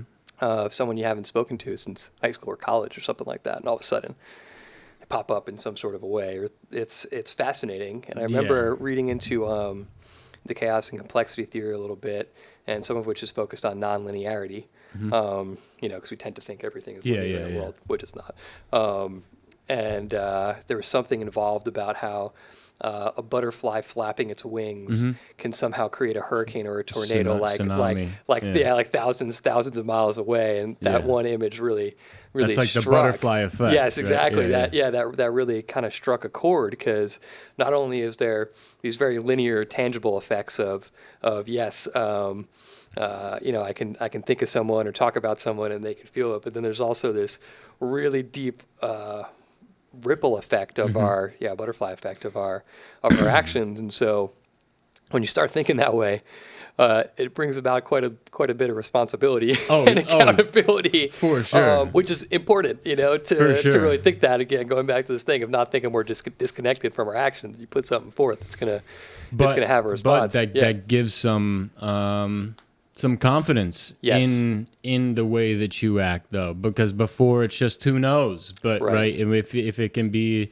slightly more tangible, you might, and you realize, like, that's why if you could show these things, I feel like you're giving that person that awareness seed. So now, whether or not they believe it yet, it's something that they keep on their mind, and then now these things, the synchronicities start like popping up again. Yeah. Right. Like, you know, the classic example of two people break up and like maybe they don't talk for a few years, and you hear them arguing later on, like, you never called me, you never think of me, blah, blah, this isn't that. It's like, I'm convinced every single time that person pops up on your head, it's because they're thinking of you or vice versa. Right. So like, I'm going to start making short films, and I would love to be able to show that in like a short film, you know? Like, I think it's a great idea. Yeah, and so this gets to kind of like another point too, like the kind of woo-woo spiritual aspect of it, but like I want to make a short film that just shows the difference between, like, say you had like a white woman and a black man walking down the street. Okay, it makes such a big difference in what you say to them in your head, not even to them out loud, right? Like, if you have the thought of like, look at this person judging me or whatever, versus like, oh, I hope you have a great day, right? It makes such a big difference. And I would like to be able to use film as a way to show like the trickle effects of the rest of their day and that same situation going a good way and going the bad way. I mean, there are times that I am dramatically far away from people on the highway and I'm just like, I would really appreciate it if you just moved over, right? And then just blink around, right? Like, but it like, and how much better is your day when you're talking to people like that in your head versus like this fucking asshole, like he's just gonna 100%. sit there. There are times where I feel like I'll know right away this they're not gonna move, right? Like I could feel that feeling of them being like, I'm not moving. They could go around me if they. It's like you could. It's almost like I could literally feel it. Yes. Right. So I can know which ones I need to like go around right away or whatever. But like it just like. Intent, you know, at the end of the day, it's like the same way that you could really read intent when you get to look and hear someone. Yes. And I think, you know, inner tends to reflect the outer, or reverse, you know, outer tends to reflect reflect the inner. And so if you're going around thinking those things, I mean, we're really expressive beings. And granted, it's a little bit hard in the mask time period right now. But in general, even through the eyes, I mean, you can, you know anything. When someone smiles, you could tell. Just body language. I mean, that stuff is exchanged like almost immediately. Yeah. And sometimes maybe it's not perfect, but like the general vibe is really communicated. Yeah. So yeah, if you're working with that mental landscape of consciously trying to think in a more positive way, in a more intentful way, in a more humanistic way, then it's the same kind of thing of what we were talking about earlier, where the response is going to come back, and it's just it's a constant feedback. Yeah. You know, our individually, collectively, the whole Gaian system, it's all working on these feedback and mechanisms and responses and all of these different things. And the more you know, hopefully we're all existing like that, the better. But it's hard, you know, because like going back to it, there is all of this instilled stress. There's all this instilled trauma. There's all this instilled anxiety and all that kind of stuff. So it's like, and historical trauma and race issues. And it's like, it's so built in and it's so difficult. So it's like, first we got to do all the healing, and we need to do all the healing quick, you know? Yeah. And fortunately we have not only the plants and mushrooms and the people dedicated to doing the work, but there's people who are really dedicated, a ton of people, to bringing about this world and to helping people and doing the work. And there are tons of organizations popping up that are working on like every different category of it. So it's definitely that gives me hope. Yeah. And we got to heal quick. We got to work through our divides really quickly, and then divides also being between each other, and then also with the earth as well, and our perception of the earth, because then at that point we can move forward and walk with that positive mindset, and walk with those thoughts that are then reflective on then hopefully turning into actions to then transform our outer world as well. But it's possible. Oh, for sure. Yeah. And that's what I love about the neural pathway part of it all. And that's why I think that girl had went out of her way to say like coach or whatever on the microdosing. It's because like I think sometimes even when I start talking about the neural pathways and habits and everything like that, people, they hear me on the level of like the example of like trying to quit smoking cigarettes. But I think why she actually perked up and had asked me about that was because right before the conversation we got in, there is a situation with like a landlord at this building, and a conversation happened. I wasn't really a part of the conversation, but a conversation happening between her and several other people. And I could tell right away, like, landlord seemed like he did not want to be talking to them, right? He seemed like kind of mad. I was picking up on all of it. The whole room was picking up on all of it, right? But I was immediately like, yeah, he's clearly really busy, you know? Everyone has bad days, whatever. And like, he's in the middle of something and they're trying to ask him this stuff. Like, I'm not going to write him off as a bad person because he has an attitude right now. And she did at the time. Now, the way he even looked at me was different in the room than the way he looked at the rest of them. And I'm convinced it's literally because I'm like, the way I'm talking to him in my head, even not actually interacting with him. So she, on the walk back, when this guy's no longer in the situation, she's like, the guy's like such an asshole. And I said, he's probably like, dude, he's managing this space. He's got a bunch of stuff going on. He's probably just having a bad day. Like, I've met him another time and he was like a great guy or whatever. And she was just like, she's like, I didn't even like think like that. Like, I just took him at face value for the attitude. He's a shitty person. He's being a bad person. And that's when I was like, see, that's where microdosing with intention can make a big difference, because you have a pathway that goes, person looks at me with angry face, I immediately get to a reactive point or whatever. You can enter into things with whether it's a bigger intention and a bigger dose, or a smaller intention and a smaller dose of microdosing. That the neural pathways we're talking about here are even like psychological ones that allow you to, see another person's perspective, right? Because I watch her. She went, the second he had an attitude, she was quick to like immediately be like, the fuck is this attitude type of, and jump on them. But I have done so much work on myself that I'm nowhere near, the best, but like I try to like take those things into account, and I know it's only going to screw up all my shit more if I go jump into conclusions like that, plus what kind of day do you want? One where the person in your head, the voice in your head is hostile? Like, no, this is some Warrior of the Light shit. Like, I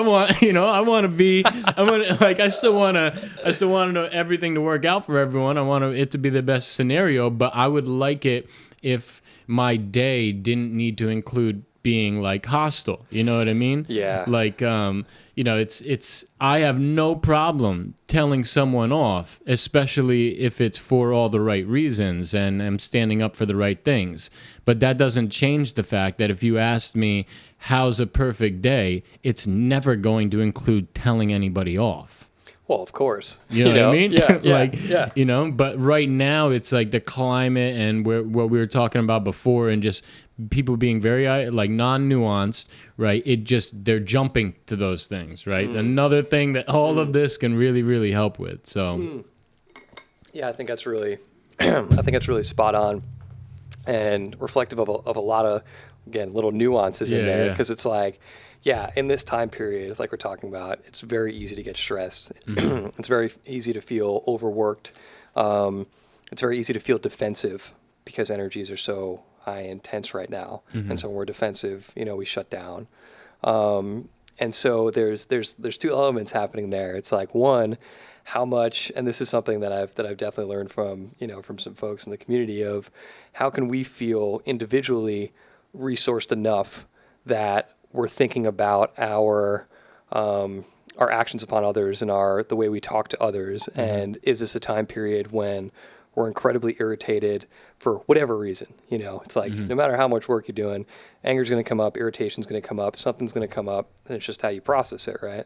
And so it's how much can we effectively communicate? First off, how much can we effectively understand that's happening within us, and that it's just irritation arising or just stress arising? And then two, how much can we, if we need to be in a spot of communication with others, how much can we communicate that and say, hey, just to let you know, this is my current state of being. This isn't reflective of how you're impacting me. This is just my current state, and I'm trying to work through it right now.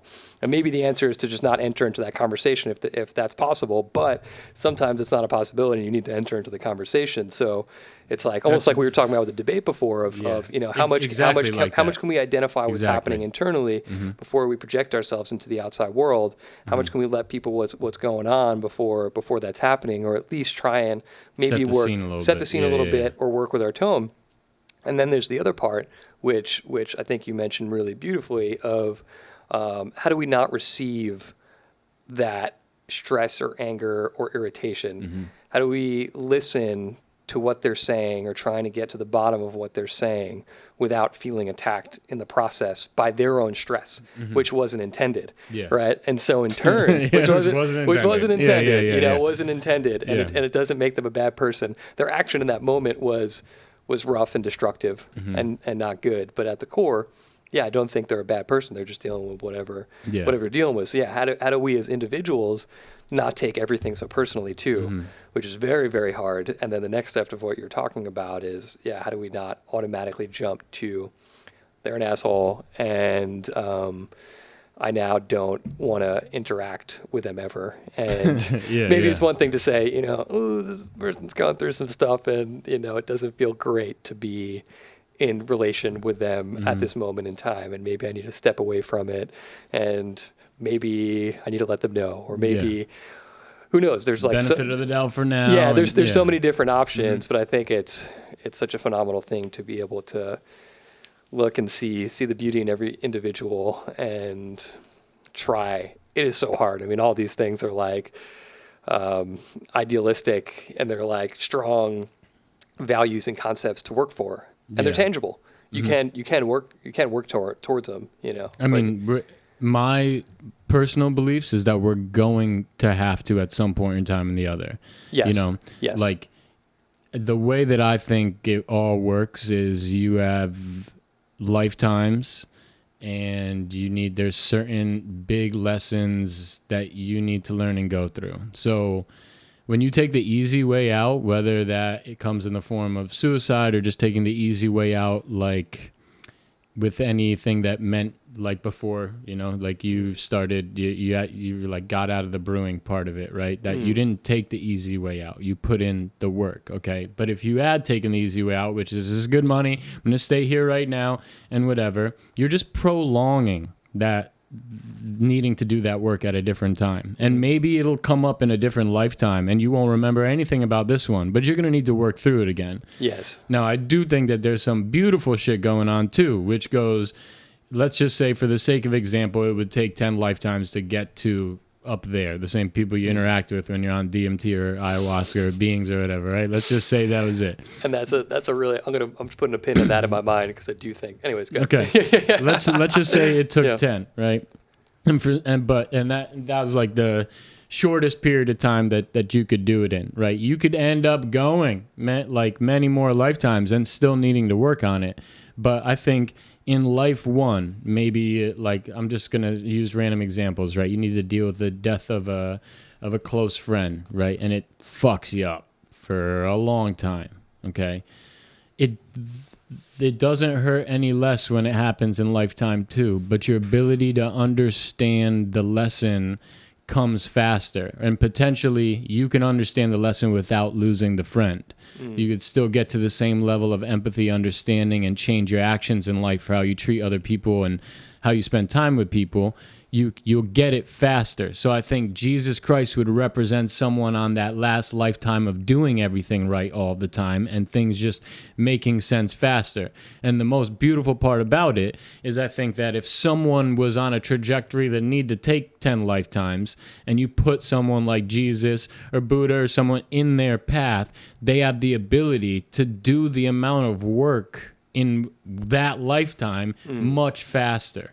But I truly do, and this is also why I think like with astrology, like whether people believe it or not, I'm of the thought of like, hey, if the Egyptians were paying attention to it, it's probably fucking important, right? But like anyone, if they actually knew the signs of all the people they interacted with, would realize they group. You group with certain signs. There, you have an abundance of several signs that show up in your life. Odd, synchronous moments of family and friends that are all jumping on around the same dates, around the same whatever.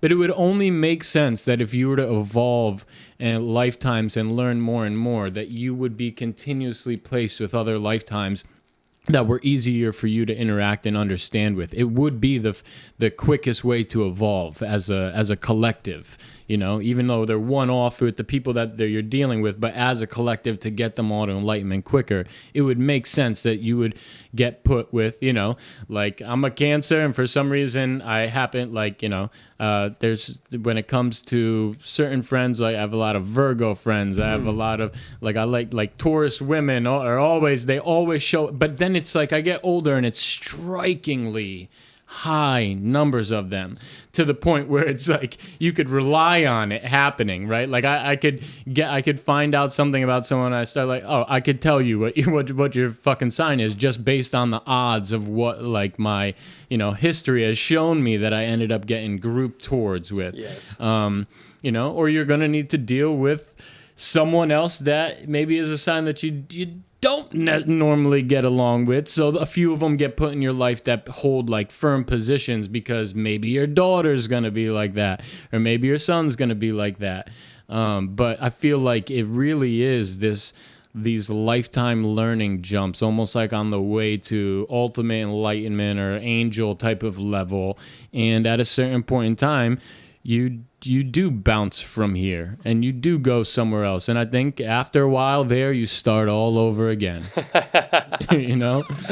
Yeah. I really believe that. Yeah, I think that the kind of, you know, I dare say, eternal dancing with certain beings or certain patterns that keep on popping up is likely. And I believe that to be true too. Yeah. Not only, you know, with your family members, with your friends, maybe with astrological, certainly with, like you said, certain things that you need to learn and change. And it'll, even in one lifetime, I've noticed that there are things that you need to work through, and it'll keep on popping up. And you might make that mistake, you know, everything's a learning thing, you know, 5 times over. But the 6th time you get that, it's great. Right? Yeah. And you're moving forward, and there are all these little things and all of these little learnings and all of these dancings, moving around. And I was hiking with a dear friend named Gigi, and we were having a conversation about spiritual friendships. And I think I'll probably butcher this, but this fable or story about Buddha and a few of the disciples or monks were trying to figure out amongst themselves, like, what percentage of the spiritual path is spiritual friendship or spiritual community. And they were like, maybe it's 50%. So one of them kind of goes to be the spokesperson and says, all right, this is what we were thinking about. Is it about 50% of the journey spiritual friendships? And he said, no, it's 100%. And something about that really, really resonated. And I think it's true. And I mean, it's going back to this whole thing of we're never in this alone. And all of these little lessons, all of these little teachers can take form in each other. They can take form in patterns. They can take form in unseen energies that we can't even, fathom, and these little nudges and little pings or whatever you want to call them that happen throughout your life. It feels like it's moving you forth in this very clear direction of moving further within, moving further towards unity with the divine principle, with God, with nirvana, whatever terminology you wanna use. And I think it's actually a really important thing to use all these terms, because I do believe, as many great thinkers and spiritual folks, from Houston Smith to Aldous Huxley and his perennial philosophy has pointed out, that at the core of every single one of these religious paths is the same goal, right? And there's all sorts of different ways to get there and all sorts of different languages. But I think as we're moving into this collective time period, it also does enter into the religious sphere of what does a global spirituality look like, right? And I don't think it's a homogenized religion or one religion calling it. I think it's really what I feel like is like respectful pluralism and respecting in every individual path to get there. And where is there, right? And so when you really look at it, I think it's something that William James put forth, that at the core of every religious structure, spiritual structure, is the understanding that there is an underlying principle to all of reality, and that harmoniously adjusting ourselves to that principle is the ultimate good, right? So you can look at the light, God, again, energy, universe, whatever terminology you want to use. You can call it the Big Bang, right? And that's a singularity to a multiplicity, or creator, right? That's then continuing into multiple forms and continuing outwards, right? No matter what direction you look at this, what we're talking about is the process of looking deep within, looking all around us, and understanding that same principle permeates everything, right? And the more we associate with that, the more harmonious our lives are going to become. And so, it's kind of nice having a water bottle here. I like taking the metaphor where if you look at spirituality, you look at the true spiritual experience is the merging, the oneness with the world. It's the process of, if water is spirit, it's the process of drinking that water, right? It's experiential, that you have become a part of it. Every intent, every thought, every action is aligned with this unity, right? So you drink that, right? If you have this spiritual experience, how do you share it with others? Well, you got to create a container to transport that water, right? And so, in essence, that's language, and then that's also various spiritual and religious paths, right? With all sorts of, really great practices and really great spiritual texts. And I'm going to put a bunch of cups on the table with the names of each religion. Exactly. You want some water? Yeah, exactly. That's all it's involved. But it was the true, authentic, connection with spirit, with God, with everything, right? And then you're like, okay, I'm going to pass this on to you. This is how you do it.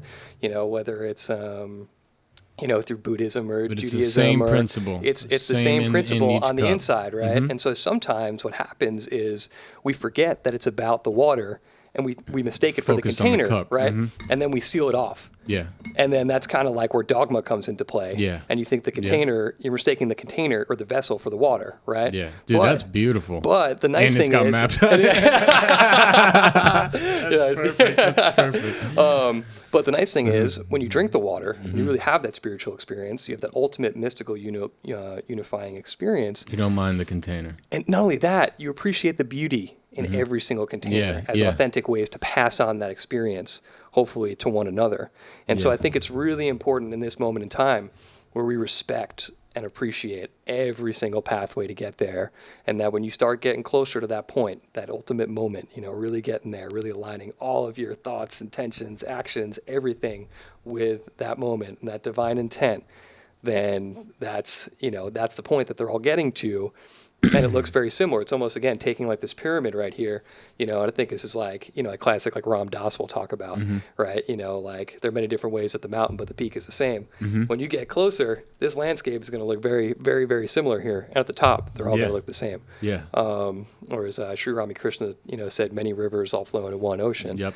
Everything's broad before it's specific. Yeah. And I think, it's really important to uphold. I think that it is, Stan Grof and all of his hours in research doing psychedelic psychotherapy, that is definitely one of the things that comes about, a universal spirituality, the desire to seek out more mystical forms of every religion and understanding that they're getting at the same thing. So this is really important because that's also a form of disconnect. Yeah. And it's one of the things as we attempt to merge towards a collective, and as we now live in a very interconnected world, at least information and communication wise, our religions are running alongside each other, mythologies are running inside. It's all this stuff is starting to run alongside each other. And so, quote Joseph Campbell, we need a collective myth. For the first time ever, we need a truly collective human mythology, and I think we're in the process of building that, and I hope that we get there. And a lot of it does, come down to also respect in the entire way of everyone's traditions, of everyone's cultures, of everyone's pathways. It's like diversity, underlying unity, is a brilliant thing. Unity underlying diversity.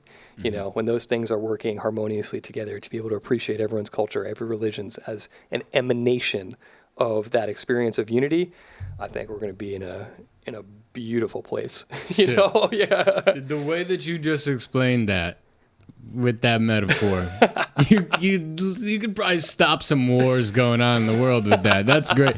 Al does ceramics too. He's amazing with ceramics. I think I'm gonna have him make me a few different religions to put plants in and keep in the background. Ooh. Just so I can continuously like throw that back up at other people as well, because that's I mean, it's about the water. It's always that one underlying principle, and sometimes I think, again, like, you know, you have two people about to debate about a religion or about whatever. This goes back to Tourage, right? Tourage is the water. It's the Tourage is the underlying principle that you already have in common with someone else. It's the same path that you're going to be going after, right? Nothing about the cup or the vessel makes a difference after that, and you can learn to value and respect. And yeah, they're different things, but you could still find the beauty in everything, because, you know, I love it. See, this is why I do long format, man, because it just you never know what pops out. It comes back around, for sure. I'm curious, where are we at?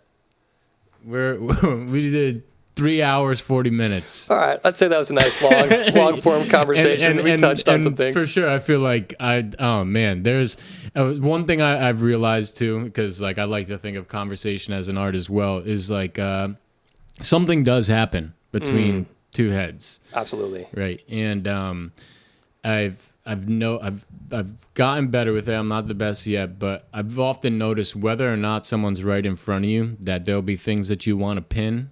And if you don't pin it and get back into the river, you'll fuck up the way that the other person's train of thought is working. And I can hear this happen on the phone with people that are so far away from me, but maybe I go to read a text that someone sent me or something like that, and next thing you know, they just start fumbling on their words, right? Like there is something more that's happening there. So there was so many things that I just needed to just like get out of there, get out of there, get out of there, get out of there, get out of there, get out of there.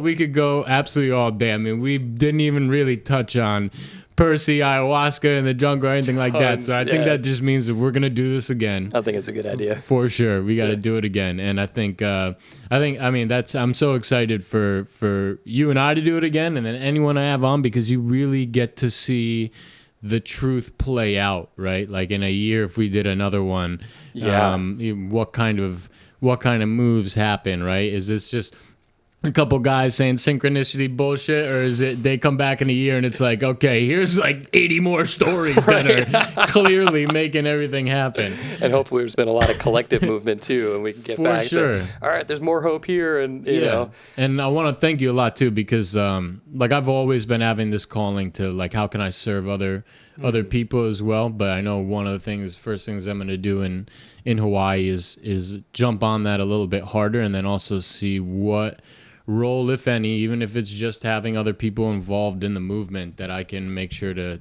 give some light to, or give a space to get the message out a little bit more. And you know, all it takes is one person to hear one thing, bumps it around their head for a little bit, and that butterfly flap becomes a tsunami somewhere else. So I really do believe that, like, even this conversation, let alone the book or everything else that I'm doing, like they really do make huge differences. I also think it means a lot that, you know, we were on the phone before I went to go do ayahuasca to after, and then you just I wanted to tell you this before I forget. So when I did the podcast with Percy, and for everyone that's listening, if you heard me bring up Percy before, he was our shaman in Iquitos, Peru, where we went and did ayahuasca, and I'll just leave it at that for now. But we were talking about the Maloka, and he was talking about how he got the idea for what the Maloka was going to look like and everything. He had gotten it in a vision, but he said something that really struck a chord in me. He said, from the moment that he had the vision and thought for how he wanted to build it and where it was going to be, that it took 2 years before the first nail struck. And that So then we got into the conversation around how some of the most important things that we manifest in our life, they will be things that we synthesize with other people, that are ideas that we refine and do and just slowly synthesize to make better. But it there's this weird thing around a couple years before it actually becomes tangible.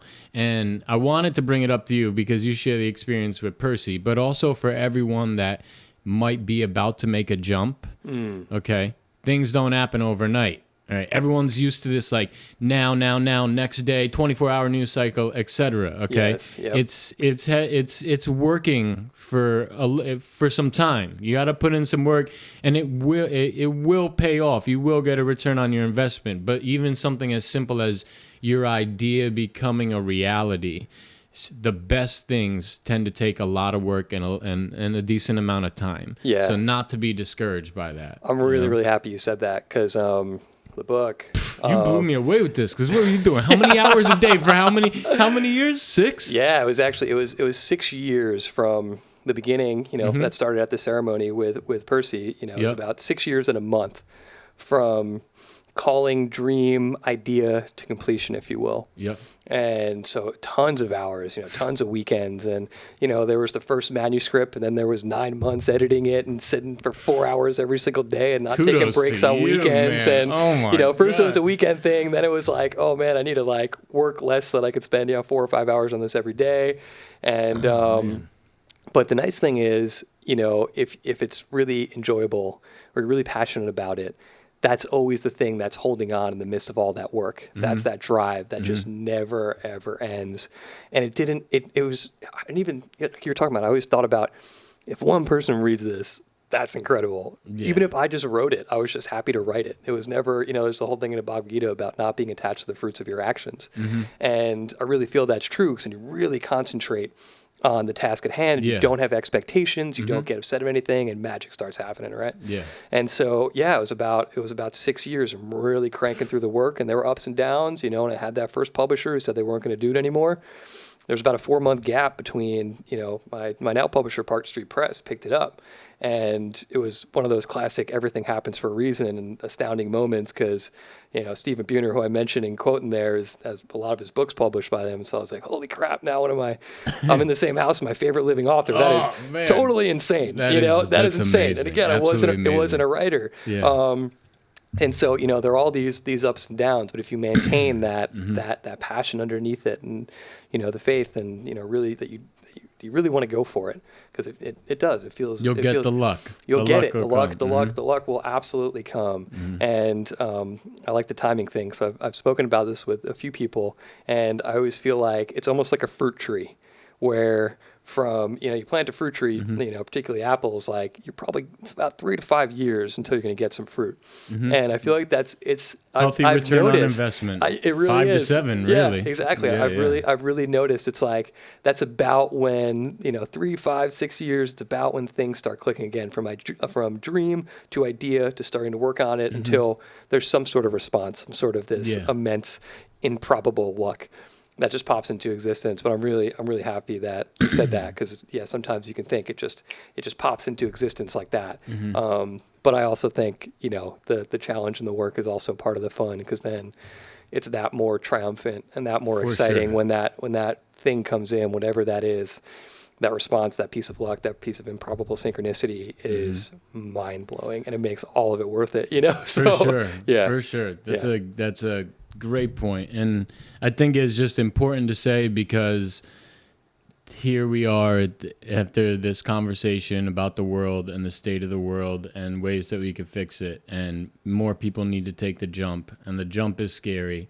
And speaking from experience of, especially always someone that is tied anxiety to financial issues and shit like that, it could be very daunting, and you could prevent yourself from ever starting.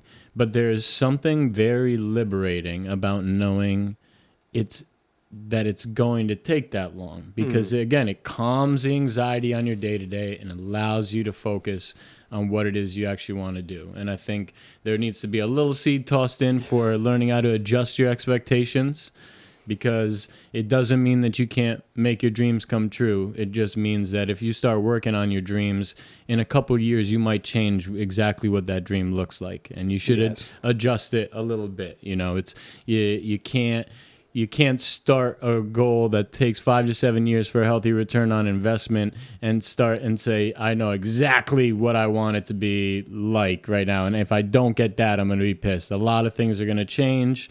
And, you know, it's going to take some time, but just enjoy it. And it's a safe bet. And, you know, for anyone that's about to make a jump, if you're 0 to, you know, 70s, but even after that, you know, time people get caught up with time. Yes. You know? Yeah. And it's gonna fall. We're gonna be 80 in no time. So I try to always consult my 9-year-old self and my 80-year-old self, right? The wisdom look and the fun, loving, like just do what you love type of look, right? And always ask those two people. But if once you start doing that, I mean, you'll know what you're supposed to do. You'll get sharp. Yeah. I really like that. I do the inner child and then like the dying self. It's like pretty close to it too. It makes everything pretty. Yeah. Inner child, dying self. Okay, cool. I'm gonna add that on top. Yeah. It's pretty similar when you're living that way. Things get sharp. Yeah. And you really focus, and time just flows. And I think it's also important to note that, you know, you're climbing this mountain, let's just say, and there's some great views along the way. Oh, and that's important too. There are these great, you know, there's a lot of clicking in moments before the larger click, if you will. Yeah. And those are just great signposts, great trail markers, great milestone moments. And so, it's continually feeding and continually fulfilling, and sometimes more than others, and sometimes it's challenging. But there are those sparks, and the feeling underneath is, you know, when you're working on something that you really want to be working on, it's when you know your why. It's unmatched. For sure. Yeah. Well, Danny Grauer, thank you very much. Where can people? Thank you, brother. So, Psychedelic Consciousness, Plant Intelligence for Healing Ourselves in a Fragmented World. You could get it on Audible, Amazon, where else? Yeah, you can get it. You can get it off my website at danielgrauer.com. Yeah, you can also get it through Amazon, through Barnes & Noble, through IndieBound, through Inner Traditions website, and I think that's about it for now. Okay. But yeah, it's in paperback. And can people can contact you through the website if they want to, right? Yeah, I got a contact form on there which goes directly to my email, so feel free to reach out. I'm very, very open to dialogue. I'm very, very open to hearing about other people's ideas, others' hopes, what they get inspired about, how I can help in any sort of a way for a larger collaborative mission that they're working on, or even for themselves. I mean, for me, this is all about, I get the most excited about the interpersonal connection and the conversation. So please, for sure, reach out, you know? Awesome. Thank you very much for coming, my friend. I appreciate you. We can take these off for now. Thank you.